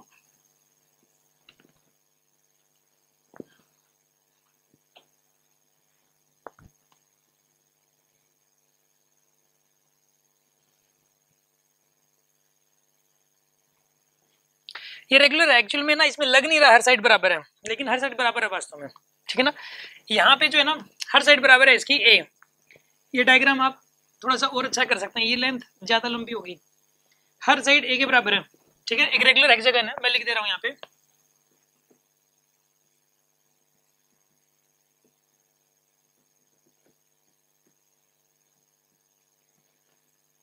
ठीक है। और इसके हर वर्टेक्स पे प्लस क्यू का चार्ज रखा हुआ है, हर वर्टेक्स पे प्लस क्यू का चार्ज रखा हुआ है इसके।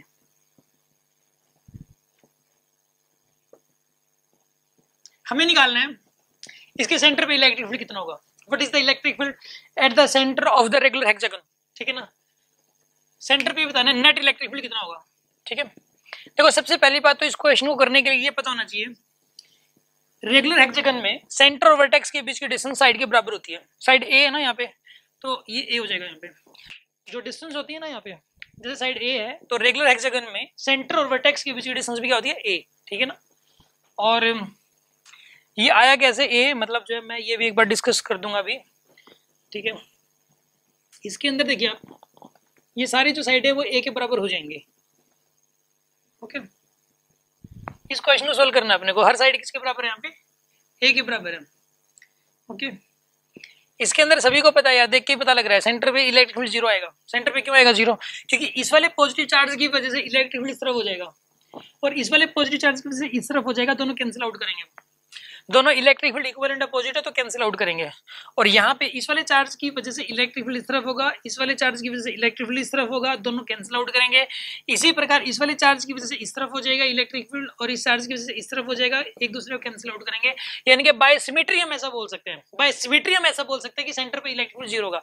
अगर कोई चीज रेगुलर है, जैसे कि स्क्वायर हो गया एक, ठीक है ना, या फिर एक पेंटागन है, एक हेक्सागन है एक, ठीक है, या एक ऑक्टागन है, तो एक्चुअल में कोई भी ज्योमेट्रिकल शेप हो जो कि रेगुलर है, ठीक है ना, तो बाय सिमेट्री उसके सेंटर पर नेट इलेक्ट्रिक फील्ड हमेशा ही 0 होता है।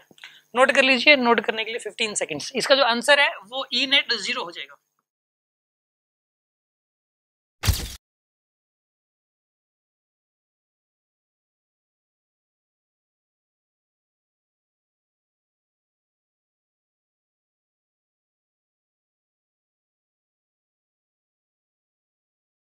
नेक्स्ट क्वेश्चन, अगला क्वेश्चन अगेन उसमें एक रेगुलर हेक्सागन है। अगले क्वेश्चन में फिर से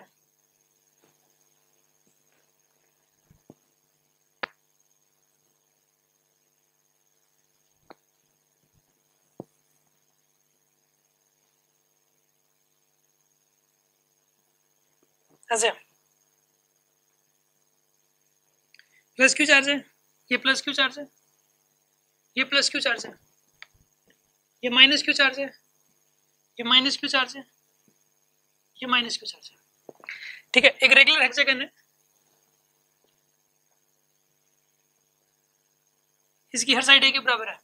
ठीक है, इसके तीन वर्टेक्स पे प्लस क्यू का चार्ज है और इन 3 वर्टेक्स पे माइनस क्यू का चार्ज रखा हुआ है, ये माइनस क्यू है। ठीक है,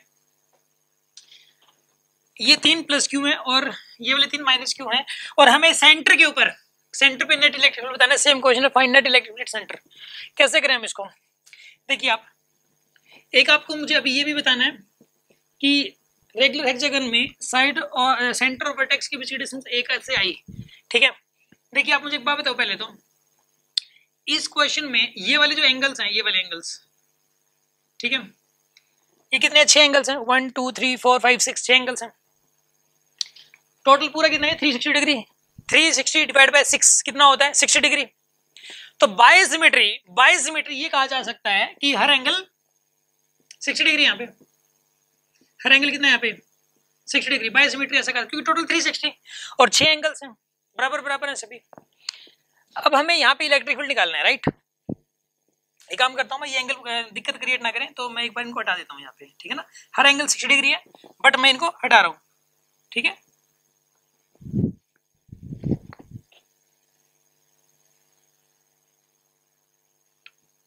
राइट? अब सुनो,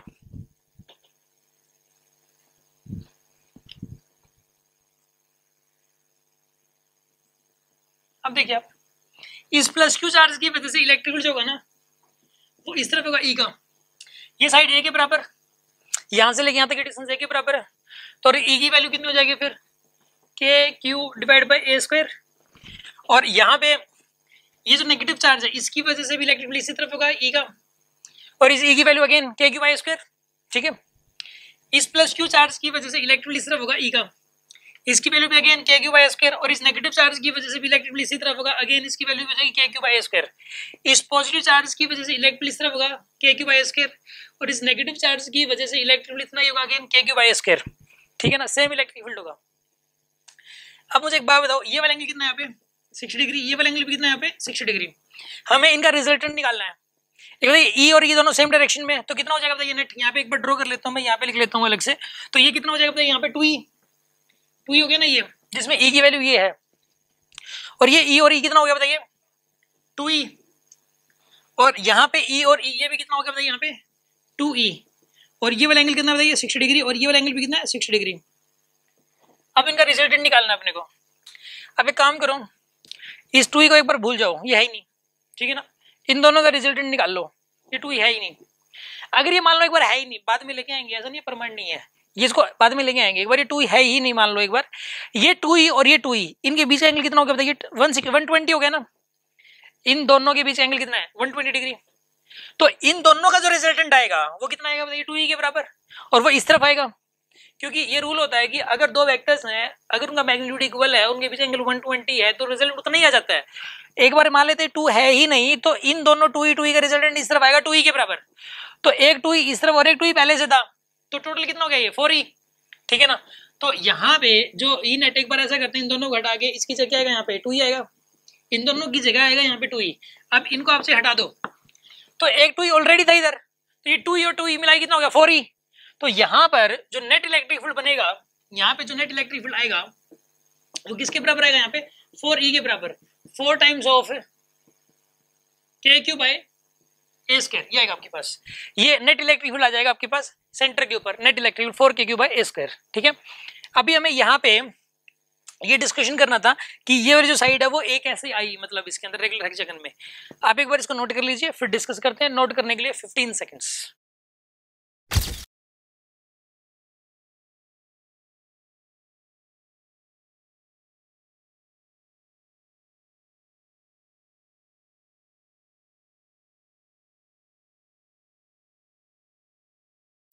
तो अभी हमें डिस्कस करना था कि रेगुलर हेक्सागन में सेंटर ऑफ वर्टेक्स के बीच की डिस्टेंस ए कैसे होती है।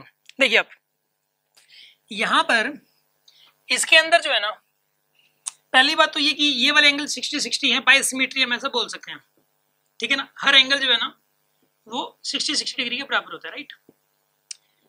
अब देखो आप मुझे ये इसके अंदर आप मुझे एक बात बताइए, बाय सिमेट्री क्या आप ऐसा बोल सकते हो कि ये साइड और ये साइड बराबर है? बाय सिमेट्री बोला जा सकता है। सेंटर से लेकर वर्टेक्स तक ये जो डिस्टेंसेस है सारी बराबर बराबर है। अगर ये बराबर बराबर हैं, मान लो इसको भी x मान लेते हैं, इसको भी x मान लेते हैं, तो अगर ये दोनों बराबर हैं तो ये दोनों एंगल भी इक्वल इक्वल होंगे। अगर ये दोनों इक्वल हैं तो ये दोनों एंगल भी इक्वल इक्वल होंगे ना। यहाँ पे इन तीनों का जो सम है वो कितना होगा? यहाँ पे 180, एक ट्रायंगल बन गई और ट्रायंगल के तीनों एंगल्स का सम 180। 180 में से 60 ये चला गया तो कितना बचा? 120। तो इन दोनों का सम कितना होना चाहिए? 120। इन दोनों का सम कितना होना चाहिए? 120 ना। अरे टोटल तीनों का सम है 180, 180 में से 60 चला गया तो कितना बचा? 120। इन दोनों का सम कितना होना चाहिए? 120। और ये दोनों बताइए बराबर बराबर होंगे कि नहीं होंगे? ये दोनों बराबर बराबर हैं तो ऐसे केस में यानी कि ये भी 60 डिग्री होगा और ये भी 60 डिग्री होगा। तो इसका मतलब ये हुआ कि तीनों साइड बराबर हैं एक दूसरे के। तो ये अगर ये ए है तो इसका मतलब ये भी और ये भी ए के बराबर है। अब इसको नोट कर सकते हैं, नोट करने के लिए 10 सेकंड्स।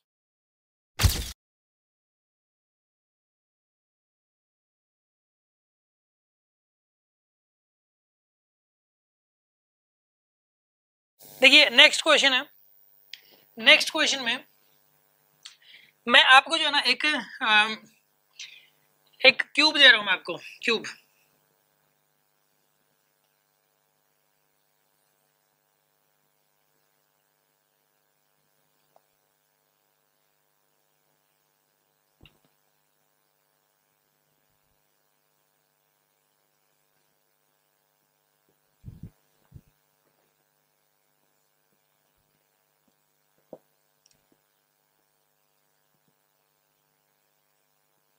एक क्यूब है यहाँ पे, ठीक है।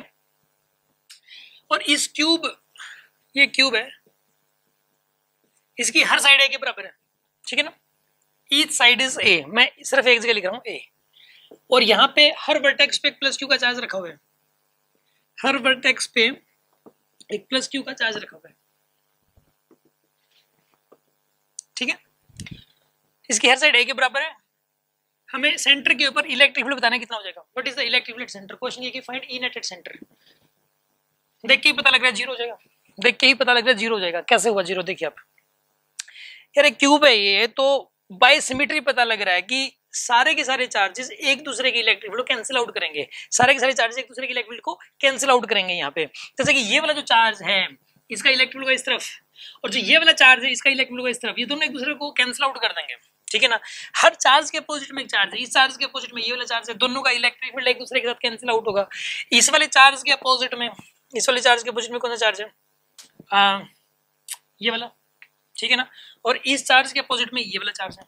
हर चार्ज के अपोजिट में एक चार्ज है, तो वो सेंटर के ऊपर एक दूसरे के इलेक्ट्रिक फील्ड कैंसिल आउट करेंगे और नेट इलेक्ट्रिक फील्ड कितना हो जाएगा बताइए? यहाँ पे 0, ठीक है।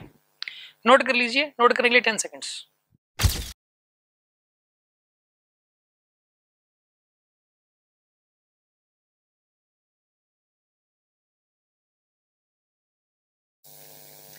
देखिए अगला क्वेश्चन, अगला क्वेश्चन ये है कि एक यूनिफॉर्मली चार्ज्ड रिंग है। एक रिंग दे रखी है आपको, एक आपको रिंग दे रखी है ऐसे, इसका रेडियस r के बराबर है, ठीक है। और इसके ऊपर चार्ज डिस्ट्रीब्यूटेड है इस तरीके से। ये टोटल चार्ज प्लस क्यू का है, ये एक जगह नहीं है प्लस क्यू, ये पूरा का पूरा जो चार्ज है ना इस रिंग पे यही प्लस क्यू है और ये फैला हुआ है, ठीक है ना। यही चार्ज फैला हुआ है, ठीक है। और यूनिफॉर्मली चार्ज है रिंग। रिंग कैसी बताइए? यूनिफॉर्मली चार्ज रिंग है। यूनिफॉर्मली चार्ज का मतलब क्या है कि यूनिफॉर्म तरीके से फैला हुआ चार्ज। यहाँ पर अगर आप कोई लेंथ ले लें, सपोज कोई यूनिट लेंथ ले लें, तो उसके ऊपर जो चार्ज होगा तो यहाँ की यूनिट लेंथ पे भी उतना ही चार्ज होगा, ठीक है। यहाँ की यूनिट लेंथ पे भी उतना ही चार्ज होगा, यानी कि यूनिफॉर्मली डिस्ट्रीब्यूटेड है। हमें ये बताना है कि सेंटर के ऊपर इलेक्ट्रिक फील्ड कितना हो जाएगा, ठीक है ना। तो इसका आंसर आपको पता लग गया होगा, कितना आंसर होना चाहिए? कितना आंसर होना चाहिए बताइए आप? इसका जो आंसर होना चाहिए वो होगा 0, ठीक है ना। इसका आंसर होगा 0। कैसे आया 0 बताइए आप? इसका आंसर 0 क्यों होगा? क्योंकि एक तो बाय सिमेट्री आप सोच सकते हो, ठीक है ना। और वैसे भी देखो लॉजिकल तरीके से मैं इसको एक्सप्लेन करता हूँ थोड़ा सा। मान लेते हैं कि छोटा सा पीस ले लिया मैंने, एक dx लेंथ का छोटा सा पीस, और ये छोटा सा पीस है, और उतनी ही लेंथ के छोटे छोटे पीस की फॉर्म में सोच रहा हूँ मैं इस रिंग को। इस dx लेंथ के छोटे छोटे पीस यहाँ पे बहुत सारे हैं, उनसे मिलके ये रिंग बनी हुई है, ऐसा सोचो आप। ये जो पूरी रिंग बनी हुई है ना, ये छोटे छोटे छोटे छोटे dx लेंथ के पीसेस से मिलके बनी हुई है, और हर पीस इक्वल लेंथ का है, और हमें सेंटर के ऊपर इलेक्ट्रिक फील्ड बताना है। तो आप जैसे कि ये वाला पीस है, ठीक है ना, अच्छा इन अगर ये लेंथ इक्वल है तो चार्ज भी इनके ऊपर इक्वल होगा, dq। यहाँ पे ये d जो वर्ड है, जैसे dq यहाँ पे मतलब वेरी स्मॉल चार्ज, dx मतलब वेरी स्मॉल लेंथ, ठीक है ना, लेंथ लिखना होता है x लिखते हैं, dx मतलब वेरी स्मॉल लेंथ, dq अगर सिर्फ अगर चार्ज होता है तो q लिखते हैं, अगर वेरी स्मॉल चार्ज हो तो dq लिखते हैं। तो लेंथ छोटी सी है तो उसके ऊपर चार्ज भी तो वेरी स्मॉल ही होगा ना, तो यहाँ पे चार्ज है इसके ऊपर, और इस dq के चार्ज की वजह से जो इलेक्ट्रिक फील्ड होगा वो इस तरफ हो जाएगा, ठीक है। तो और इस चार्ज की वजह से जो इलेक्ट्रिक फील्ड होगा, इसके अपोजिट में एक पीस होगा छोटा सा, उसकी वजह से इलेक्ट्रिक फील्ड इस तरफ हो जाएगा। यहाँ पे जो छोटा सा पीस है इसकी वजह से इलेक्ट्रिक फील्ड इस तरफ, तो इसके अपोजिट में एक छोटा सा पीस होगा, इसकी वजह से इलेक्ट्रिक फील्ड इस तरफ। यहाँ पे जो छोटा सा पीस है उसकी वजह से इलेक्ट्रिक फील्ड इस तरफ, और यहाँ पे जो छोटा सा पीस है उसकी वजह से इलेक्ट्रिक फील्ड इस तरफ। तो ये सारे एक दूसरे को कैंसिल आउट कर देंगे तो नेट इलेक्ट्रिक फील्ड 0 हो जाएगा। तो याद रखिए कि अगर एक यूनिफॉर्मली चार्ज रिंग है, क्या बोला मैंने, एक यूनिफॉर्मली चार्ज रिंग अगर है तो उसके सेंटर के ऊपर नेट इलेक्ट्रिक फील्ड हमेशा 0 के बराबर होता है। ये जो बात है मैं लिख भी रहा हूँ, ठीक है ना। Net electric field at centre of A uniformly charged ring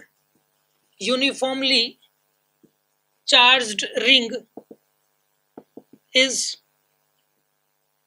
always 0, हमेशा 0 का। अभी हम डिस्कस कर रहे हैं होलोस्फीयर की वजह से। अगला क्वेश्चन, नेक्स्ट क्वेश्चन में एक होलोस्फीयर दिया हुआ है आपको, और ये भी यूनिफॉर्मली चार्ज्ड है, होलोस्फीयर है, और कैसा बताइए, ये भी कैसा, ये यूनिफॉर्मली चार्ज्ड, ठीक है, ये भी यूनिफॉर्मली चार्ज्ड है।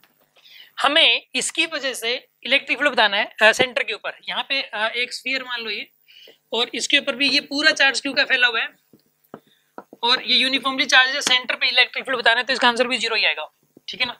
इसके भी सेंटर पे 0 हो जाएगा नेट, क्यों, क्योंकि इसमें ना छोटे छोटे एरिया काटो आप, डी ए के वेरी स्मॉल एरिया छोटे छोटे, इसमें तो छोटी छोटी लेंथ काट देते हैं हम, इसमें क्या करेंगे, छोटे छोटे एरिया काटने पड़ेंगे, ठीक है ना। और वो जो छोटा सा एरिया होगा उसको बोलोगे डीए, ठीक है, छोटे छोटे एरिया डी ए के, और उनकी वजह से मैं सेंटर पे देखो उनके ऊपर अगर वो एरिया बराबर है तो उनके ऊपर जो चार्ज भी इक्वल होगा, तो सेंटर के ऊपर इलेक्ट्रिक फील्ड कितना हो जाएगा बताइए, ऐसे केस के अंदर 0 हो जाएगा, और वो एक दूसरे को कैंसिल आउट करेंगे। यहाँ पे जो छोटा सा पीस है उसके अपोजिट में भी एक छोटा सा पीस होगा, और वो एक दूसरे के इलेक्ट्रिक फील्ड कैंसिल आउट करेंगे। यहाँ जो छोटा सा पीस है इसके अपोजिट में एक छोटा सा पीस होगा, वो एक दूसरे के इलेक्ट्रिक फील्ड कैंसिल आउट करेंगे। यानी कि याद रखिए आप कि अगर यूनिफॉर्मली चार्ज होलोस्फीयर हो तो उसके सेंटर पे भी नेट इलेक्ट्रिक फील्ड 0 होता है। इस बात को भी आपको लिखना है, नेट इलेक्ट्रिक फील्ड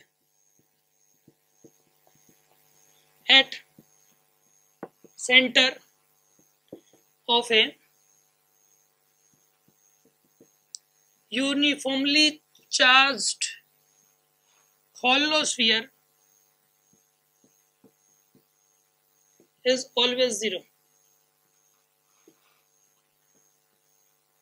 नोट कर लीजिए, नोट करने के लिए 10 सेकंड्स।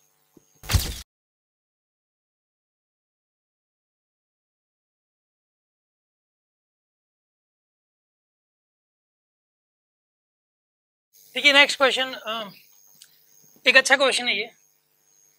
एक 2 कूलम का चार्ज है यहाँ पे, ठीक है, और यहाँ पर एक 8 कूलम का चार्ज है, 8 कूलम, और गैप है 12 मीटर, इनके बीच का गैप है 12 मीटर। 2 चार्जेस हैं रेस्ट में रखे हुए हैं, 2 कूलम 8 कूलम, और गैप कितना है इनके बीच का, 12 मीटर। क्वेश्चन में ये पूछा गया कि एक ऐसा पॉइंट बताइए जहां पर नेट इलेक्ट्रिक फील्ड 0 हो। एक ऐसा पॉइंट बताइए जहां पे नेट इलेक्ट्रिक फील्ड 0। मान लेते हैं कि ये पॉइंट वो है, ये वाला वो पॉइंट, पी पॉइंट, ये सपोज एक पी पॉइंट है, मान लेते हैं कि यहाँ पे नेट इलेक्ट्रिक फील्ड 0 है, ठीक है ना। तो क्वेश्चन ये है कि फाइंड, मतलब यहाँ से मतलब डिस्टेंस एक्स है, सपोज 2 कूलम से डिस्टेंस बताओ, एक्स की वैल्यू बताओ। Find distance from 2 coulomb, find distance from 2 coulomb where E net is equal to 0, जहां पे नेट इलेक्ट्रिक फील्ड 0। तो आप ऐसा करो, मान लेते हैं कि 2 कूलम से x डिस्टेंस पे इलेक्ट्रिक फील्ड 0 है। क्वेश्चन ये है, मान लेते हैं ये x हमें अब निकालना है, ठीक है। आपको मैं एक बात बताऊं, अगर ये दोनों चार्जेस अगर सेम नेचर के हों, जैसे कि ये भी पॉजिटिव ये भी पॉजिटिव, तो बीच में ही कहीं ना कहीं जीरो होगा पक्का है, ठीक है। या दोनों नेगेटिव हो तो भी बीच में कहीं ना कहीं जीरो होगा। अगर एक पॉजिटिव और एक नेगेटिव है तो आपको इस तरफ या इस तरफ लेके चलना है, इस तरफ या इस तरफ जीरो होगा, क्योंकि मान लो ये पॉजिटिव और अगर ये नेगेटिव होता तो बीच में तो दोनों का इलेक्ट्रिक फील्ड ऐड हो जाएगा। जैसे कि इस पॉइंट पे चेक करोगे तो इसकी वजह से इधर और इसकी वजह से इधर दोनों ऐड हो जाते हैं। तो याद रखिए अगर एक पॉजिटिव और एक नेगेटिव है तो डीपीपी में ऐसा क्वेश्चन है, एक पॉजिटिव और एक नेगेटिव है तो मतलब इस तरफ या इस तरफ चेक करना आपको, और अगर दोनों पॉजिटिव है तो बीच में कहीं ना कहीं जीरो होगा, ठीक है ना। तो हमें इस पी पॉइंट पे इलेक्ट्रिक फील्ड चेक करना है। इस 2 कूलम की वजह से मान लेते हैं इलेक्ट्रिक इस तरफ है E1 का, इस E1 की वैल्यू बताइए कितनी जानी चाहिए। इस E1 की value K into 2 divide by x square, ये होगी इसकी वैल्यू। अगर ये डिस्टेंस x है तो यहाँ से लेके यहाँ तक की जो डिस्टेंस होगी वो कितनी होगी बताइए, 12 माइनस एक्स के बराबर। ये वाली डिस्टेंस यहाँ से लेके यहाँ तक x है तो यहाँ से यहाँ तक होगी 12 माइनस एक्स, टोटल इनके भी जगह पे 12 मीटर। ये वाला x है तो यहाँ से यहाँ तक 12 माइनस एक्स। तो ये बताइए अब E2 की वैल्यू कितनी होगी यहाँ पे, E2 की value K into 8 divide by 12 minus x का होल स्क्वायर, ये हो जाएगी यहाँ पे, ठीक है। अभी बताइए दोनों इस 8 कूलम की वजह से इलेक्ट्रिक फील्ड इस तरफ होगा ना E2 का, और ये दोनों इलेक्ट्रिक फील्ड क्या होंगे एक दूसरे के इक्वल एंड अपोजिट होंगे। ये दोनों इलेक्ट्रिक फील्ड क्या होंगे एक दूसरे के इक्वल एंड अपोजिट, यानी कि E1 is equals to E2, तभी तो नेट जीरो पाएगा ना। यहाँ पे नेट जीरो कब हो पाएगा, जब दोनों एक दूसरे के इक्वल एंड अपोजिट हो, यानी कि K into 2 divide by x square is equals to K into 8 divide by 12 minus x का होल स्क्वायर, ये आएगा आपके पास। देखिए K से K कैंसिल आउट हो गया। अब देखो 2 4 से 8 सोल्व करना आपको, ये दोनों तरफ अंडर रूट ले लीजिए आप। दोनों तरफ अगर अंडर रूट लेंगे, देखिए आप यहाँ पे ये 1 बाय एक्स स्क्वायर है ना, इसका अंडर रूट लोगे तो कितना बनेगा, 1 बाय एक्स बनेगा यार। ये 1 बाय एक्स स्क्वायर है, इसका अंडर रूट लोगे कितना बनेगा, 1 बाय एक्स। यहाँ पे 4 अपॉन में 12 माइनस एक्स का होल स्क्वायर है, तो इसका अंडर रूट लोगे तो ये 4 का अंडर रूट 2 हो जाएगा, और इसका अंडर रूट लोगे तो स्क्वायर हट जाएगा, यानी कि 12 माइनस एक्स आएगा आपके पास, ये आएगा। अब इसको सोल्व कर लीजिए, आंसर आ जाएगा आपके पास। मैं यहाँ पे सोल्व कर रहा हूँ, ठीक है। यहाँ पे देखिए 12 minus x is equals to कितना हो जाना चाहिए बताइए, इन दोनों की मल्टीप्लाई कीजिए और इन दोनों की मल्टीप्लाई, इन दोनों की मल्टीप्लाई इज इक्वल्स टू इन दोनों की मल्टीप्लाई 2x, इसको इधर लेके जाइए 3x इज इक्वल्स टू 12 और x की वैल्यू आएगी 4। हो गया ये क्वेश्चन, इसको नोट कर लीजिए। नोट करने के लिए आपको दी जाएगी 10 सेकेंड्स।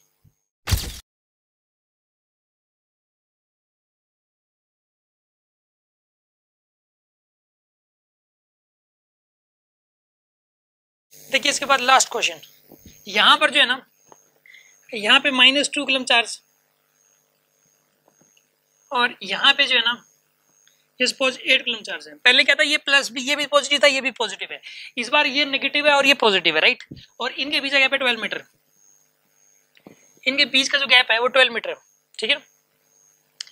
आपको ये बताना है इस केस के अंदर कि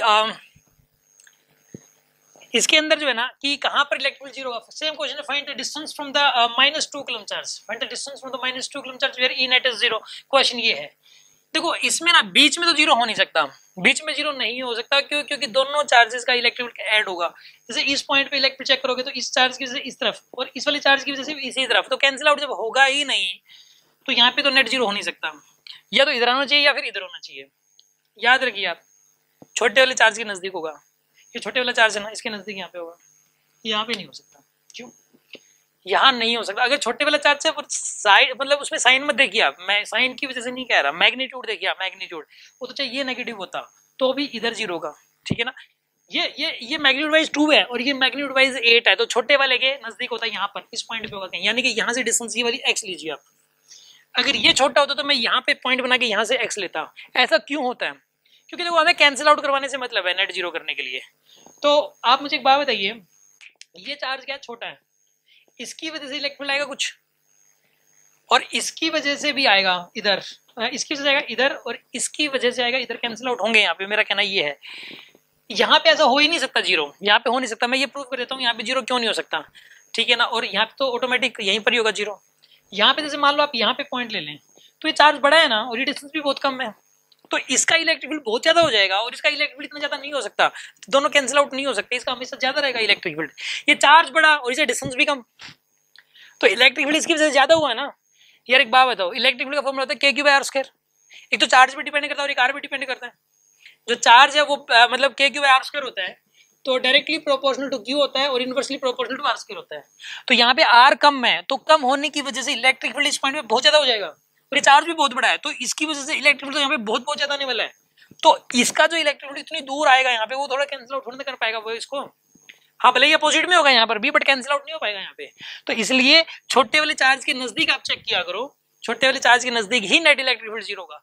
तो यहाँ पे इस -2 कूलम चार्ज की वजह से इलेक्ट्रिक फील्ड मान लेते हैं इस तरफ होगा, इस तरफ E1 की वैल्यू कितनी होगी बताइए यहाँ पे, k × 2 divide by x²।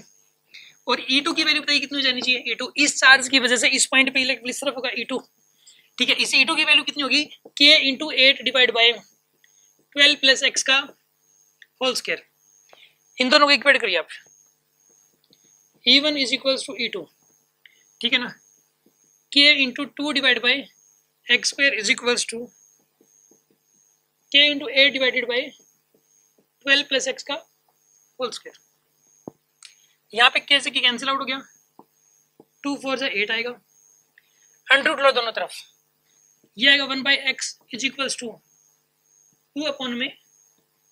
+ x, ये आएगा आपके पास, दोनों तरफ अंडर लोगे तो सोल्व कर लीजिए, आंसर आ जाएगा आपके पास। मैं यहाँ पे कर रहा हूँ सोल्व, 12 + x = 2x और 12 = x, तो x के लिए 12 के बराबर आ गया यहाँ पे। यहाँ से 12 मीटर दूर नेट इलेक्ट्रिक फील्ड 0 हो जाएगा। आज की क्लास इतनी ही रहेगी। आपको अगर आप चाहते हो कि इस क्लास का जो है आपको ज़्यादा से ज़्यादा बेनिफिट मिले, तो याद रखना इस क्लास को आपको रिवाइज करना पड़ेगा बार बार, ऐसा नहीं कि एक बार समझ आ गया। फिर इसकी जो DPP है वो आपको सोल्व करनी है, और इसके जो डाउट्स होंगे DPP के, उसके लगभग सभी क्वेश्चंस आपको अगेन यूट्यूब पे ही मिलेंगे। इसके सारे के सारे जो क्वेश्चंस हैं वो यूट्यूब पे फिर से अगेन मिलेंगे ही मिलेंगे, हर क्वेश्चन का जवाब, ठीक है।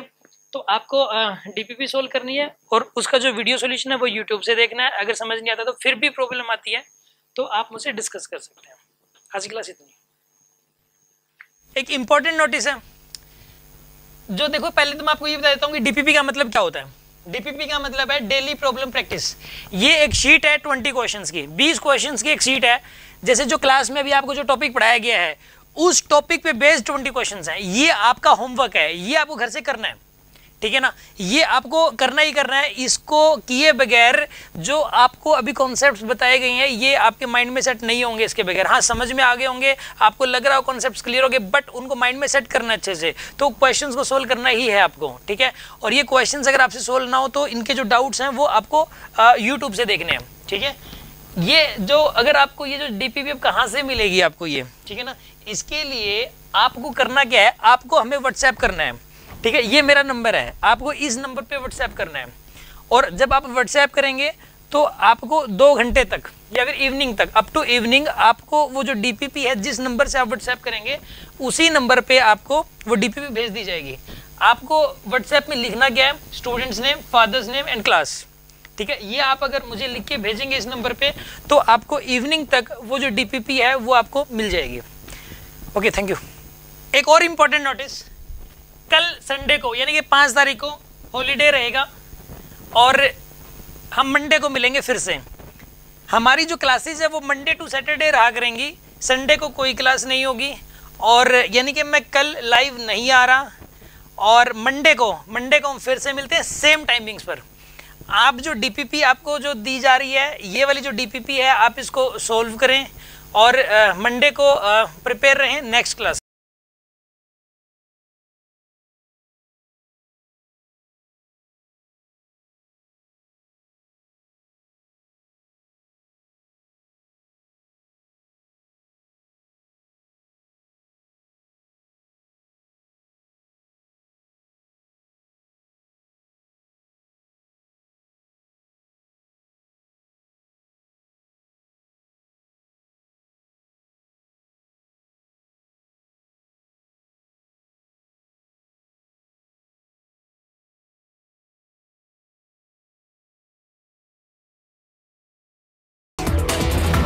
तो हेलो एवरीवन, थोड़ा सा दोस्त तो दिखाओ यार।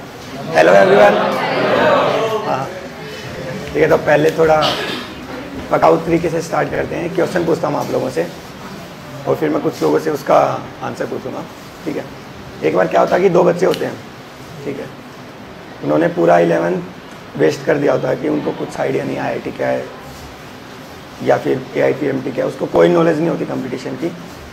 वो दोनों बच्चे 12th में होते हैं तो सोचते हैं यार कुछ किया नहीं, फिर उनको थोड़ा आइडिया लगता है कि यार IIT करके भी कुछ होता है, या PMT करके, या कम्पिटिटिव एग्ज़ाम्स होते हैं, उनको ये आइडिया लगता है कि बोर्ड के अलावा भी कुछ है दुनिया में। तो वो ऐसे ही निकल पड़ते हैं कि चलो भाई कहीं कोचिंग सेंटर ज्वाइन करते हैं। तो पहुँचते पहुँचते एक कोचिंग सेंटर के पास पहुँच जाते हैं। अंदर जाके देखते हैं तो क्लास खाली पूरी, कोई है ही नहीं। एक वहाँ अध्यापक जी बैठे होते हैं, तो जाते ही बोलते हैं कि सर हमें तो पढ़ना है और आपको कुछ नहीं आता, हम साफ़ हैं एकदम पीछे से, तो आपको ही पढ़ाना है और हमें IIT निकालनी है। आता कुछ नहीं लेकिन IIT निकालनी है। तो फिर सर बोलते हैं कि भाई, बच्चों को बोलते हैं कि ठीक है मैं अपनी तरफ से पूरी मेहनत करूँगा, तुम ट्रायल क्लासेस लेने आ सकते हो। अब उन बच्चों को क्या लगता है सर की बातों से, सर से जो क्वेश्चन पूछे थे ना उन बच्चों ने, उनको लगता है कि यार सर काफ़ी हार्ड वर्किंग लग रहे हैं, काफ़ी मोटिवेटेड टीचर, उनका एक्सपीरियंस इतना ज़्यादा ना हो चाहे वो मोटिवेटेड लग रहे हैं। उन बच्चों को ऐसा इंट्यूशन आया उनको देख के। फिर उन्होंने सोचा कि यार ट्रायल क्लासेस कर लेते हैं। तो पहले दिन ट्रायल क्लास लेने के लिए चले गए दोनों बच्चे। तो सर ने जैसा पढ़ाया उसके बाद उन दोनों को लगा यार ये तो क्या पढ़ा रहा है, ये तो कुछ पता ही नहीं हमें, हम तो 12th में हो गए हैं, 0 लेवल, हम अपने आप को बहुत होशियार समझते थे। अब उन बच्चों को थोड़ी शिक्षा लगी। अब उन सर की क्लास में सिर्फ वो 2 बच्चे पढ़ रहे थे। अब मैं आपसे पूछता हूँ कि अगर आप उन 2 बच्चों में होते और आपको ये लगता कि वो टीचर काफ़ी हार्ड वर्किंग है, काफ़ी मोटिवेटेड है, किस हद तक भी जा सकता है स्टूडेंट के लिए, तो आप आज के टाइम में सिर्फ 2 बच्चे उस टीचर के पास पढ़ते या नहीं पढ़ते? कोई भी, सिर्फ 2 बच्चे होते, वो कोई नहीं, सेंटर खाली पड़ा है, पता नहीं कहाँ से आया, टीचर का भी कोई आइडिया नहीं। तुम हाँ या ना? नहीं, ओके। नहीं वाले कितने हैं कि नहीं भाई हमें आइडिया ही नहीं बिल्कुल? अरे खुल के उठाओ, ऐसे कोई को शर्माने नहीं हुआ। हाँ थोड़ा और, थोड़ी और सच्चाई बाहर निकालो। बाकी सभी पक्का पढ़ते हैं, आधे तो झूठ बोल रहे हैं इसमें तो पक्का, ठीक है। बट वो 2 बच्चे पढ़े, उन बच्चों के पढ़ने का एक ही रीज़न था, ट्रस्ट। ये सबसे पहली चीज़ है। 2 बच्चों में एक मैं था, एक मेरा फ्रेंड राकेश था, और वो सर थे DK गोयल सर। उन पे जब हम मिले ना तभी उन पे ट्रस्ट शो करना चालू कर दिया था कि यही हमें कहीं ले जा सकते हैं, हमें 0 आइडिया। तो मेरे लिए ना आज भी मैं उन पे ब्लाइंड ट्रस्ट करता हूँ। मतलब आज भी उनसे फ़ोन करके पूछता हूँ सर ये स्टेप ले रहा हूँ, लूँ या नहीं लूँ। आज भी उनके काफ़ी टच में हूँ, आपको भी जैसे पता लग रहा होगा कितना फ्रैंक हो चुके हैं अभी हम। तो सबसे इम्पोर्टेंट चीज़ होती है टीचर में ट्रस्ट। अब लोगों ने हमें क्या कहा कि यार तुम 2 लोग पढ़ रहे हो, ऑब्वियस सी बात है यार, पूरी दुनिया ही कहेगी कि यार 2 लोग पढ़ रहे हो, टीचर कहाँ से है, कुछ आइडिया नहीं है, क्यों पैसा वेस्ट कर रहे हो, क्यों जा रहे हो उसके पास, क्या पता छोड़ के भाग जाए, क्या पता पढ़ाना अच्छा ना आता हो, एक दिन तुम्हें अच्छा लग गया तो क्या हुआ। लेकिन हमने नहीं छोड़ा, पूरे लोगों ने कहा, हर एक हमारे फ्रेंड ने कहा कि मत पढ़ो, कोई नहीं पढ़ा हमारे साथ, सिर्फ हम 2 आए थे सेंटर में। पहले बच्चे हम 2 ही थे सर के पास।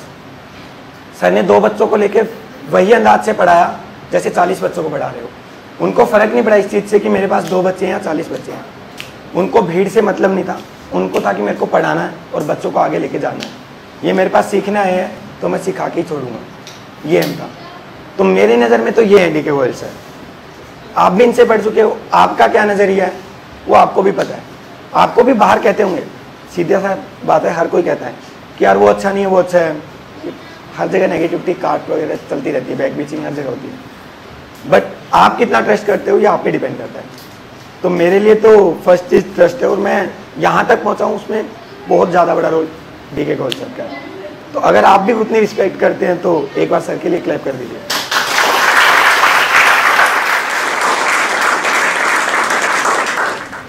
सबसे इम्पोर्टेंट चीज़ है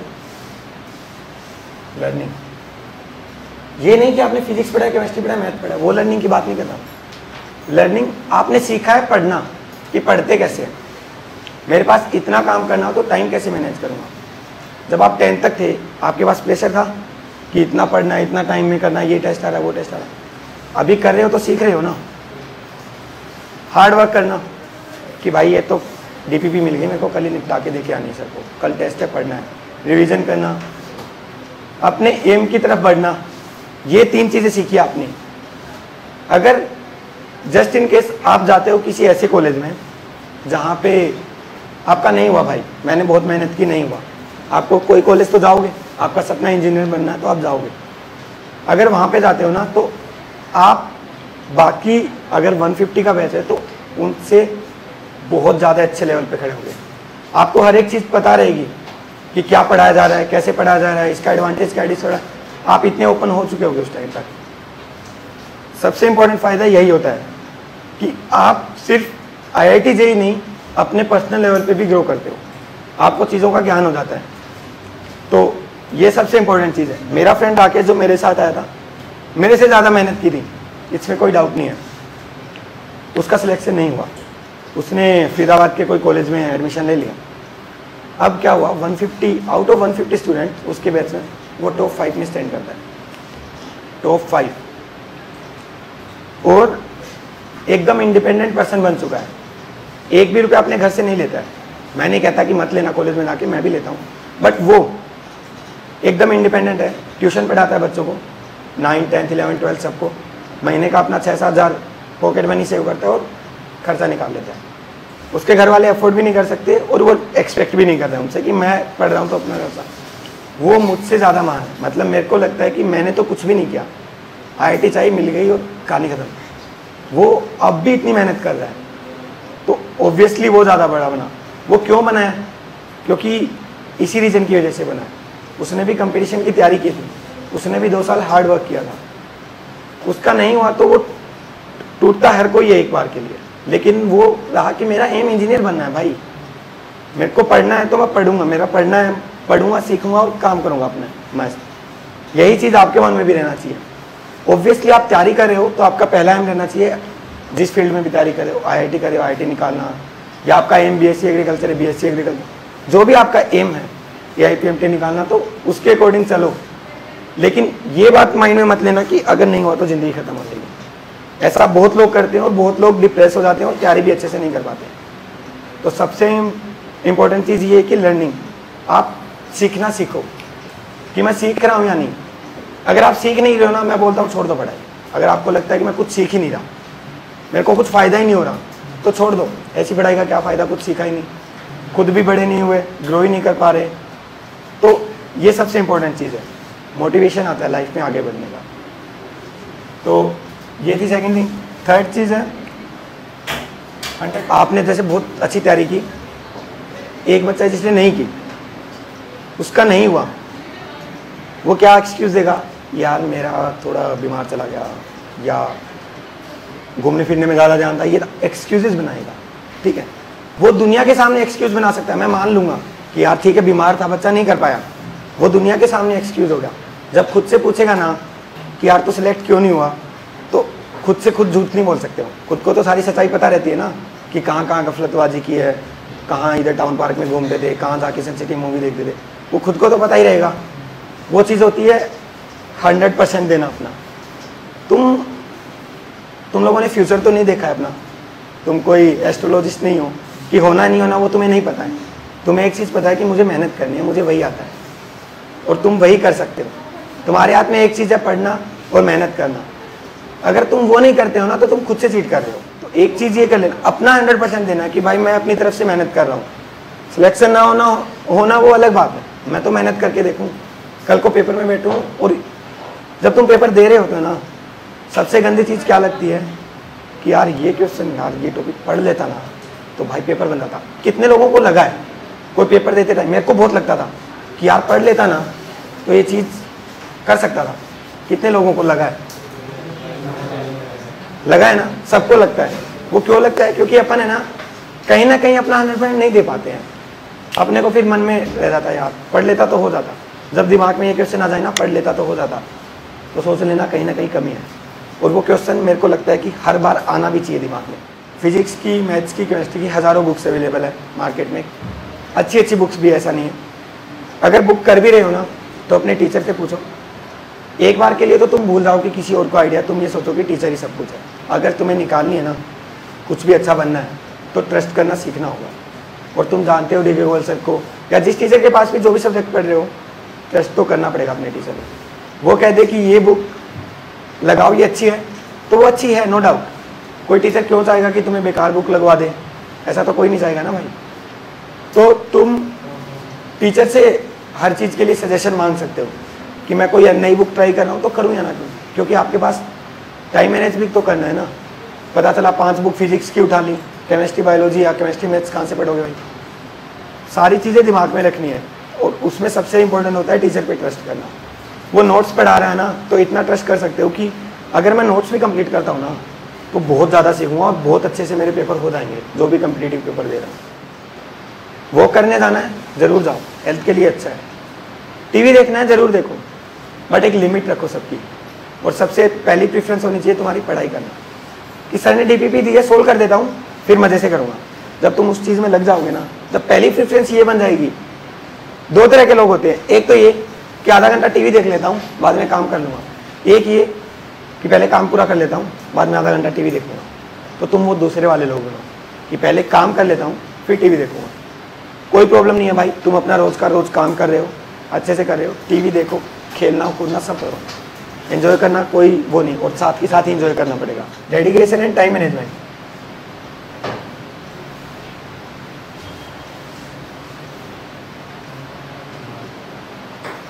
राइटिंग गंदी है, कुछ समझना है तो बोल देना,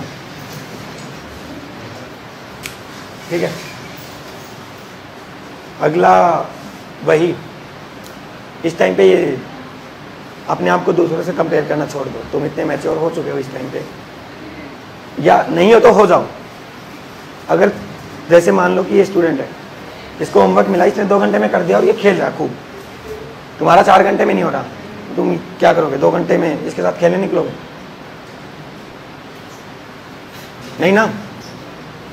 तुम अपने हिसाब से चलोगे ना। दुनिया कितने टाइम में कर पा रही है उससे तुम्हें क्या मतलब है? तुम कितने टाइम में उस चीज़ को अचीव कर पा रहे हो। गलत बात नहीं है, कोई 2 घंटे में कर पा रहा है, ठीक है भाई, तेज है वो, मैं 5 घंटे में कर लूँगा, लेकिन कर जरूर लूँगा। ये दिमाग में रहना चाहिए कि करूँ तो मैं भी का भाई। वो कोई ऐसा सेंसा नहीं है कि 2 घंटे में कर लिया तो मैं ना कर पाऊँ। करूँ तो का करो। डाउट भी आते हैं, नहीं भी होते हैं, अगले दिन आओ, पूछो, टीचर से पूछो, एक दूसरे की हेल्प करो, ऐसे ही आगे बढ़ोगे। नेक्स्ट और सबसे इंपॉर्टेंट चीज़, वो मेरे को पहले पे लिखनी चाहिए थी, हेल्थ। कुछ भी करो, तुम चलो पढ़ भी नहीं रहे, बाहर में जाए, हेल्थ के साथ खिलवाड़ मत करो। मैं बता रहा हूँ, बहुत ज़्यादा गंदा लगता है जब हेल्थ की वजह से नहीं आ पाते ना मार्क्स वार्क्स। तुम कुछ नहीं कर सकते हो, तुम बीमार हो भाई, बेड में लेटे हो, पढ़ भी नहीं पा रहे, कुछ नहीं कर पा रहे, तो तुम्हारी गलती नहीं है। लेकिन हेल्थ ख़राब हुई है ना, उसमें हम थोड़े से वही कैजुअल हो जाते हैं, उसी वजह से होता है। थोड़ा ध्यान रखना पड़ेगा आप लोगों को। आपके पेरेंट्स रखते हैं, लेकिन अब आप इस लेवल पे आ गए हो कि अपनी हेल्थ का ध्यान रखो खुद से, कि ठीक है ये चीज़ ज़्यादा नहीं खाता, ज़्यादा तली चीज़ रोज़ रोज़ नहीं खा रहा, रोज़ रोज़ कोल्ड ड्रिंक टाइप नहीं पीना। ये थोड़ी थोड़ी चीज़ें हैं, आपको पता रहनी चाहिए कि मेरी हेल्थ के लिए क्या अच्छा है और क्या गलत है। तो ये एक चीज़ ध्यान में रखना, हेल्थ।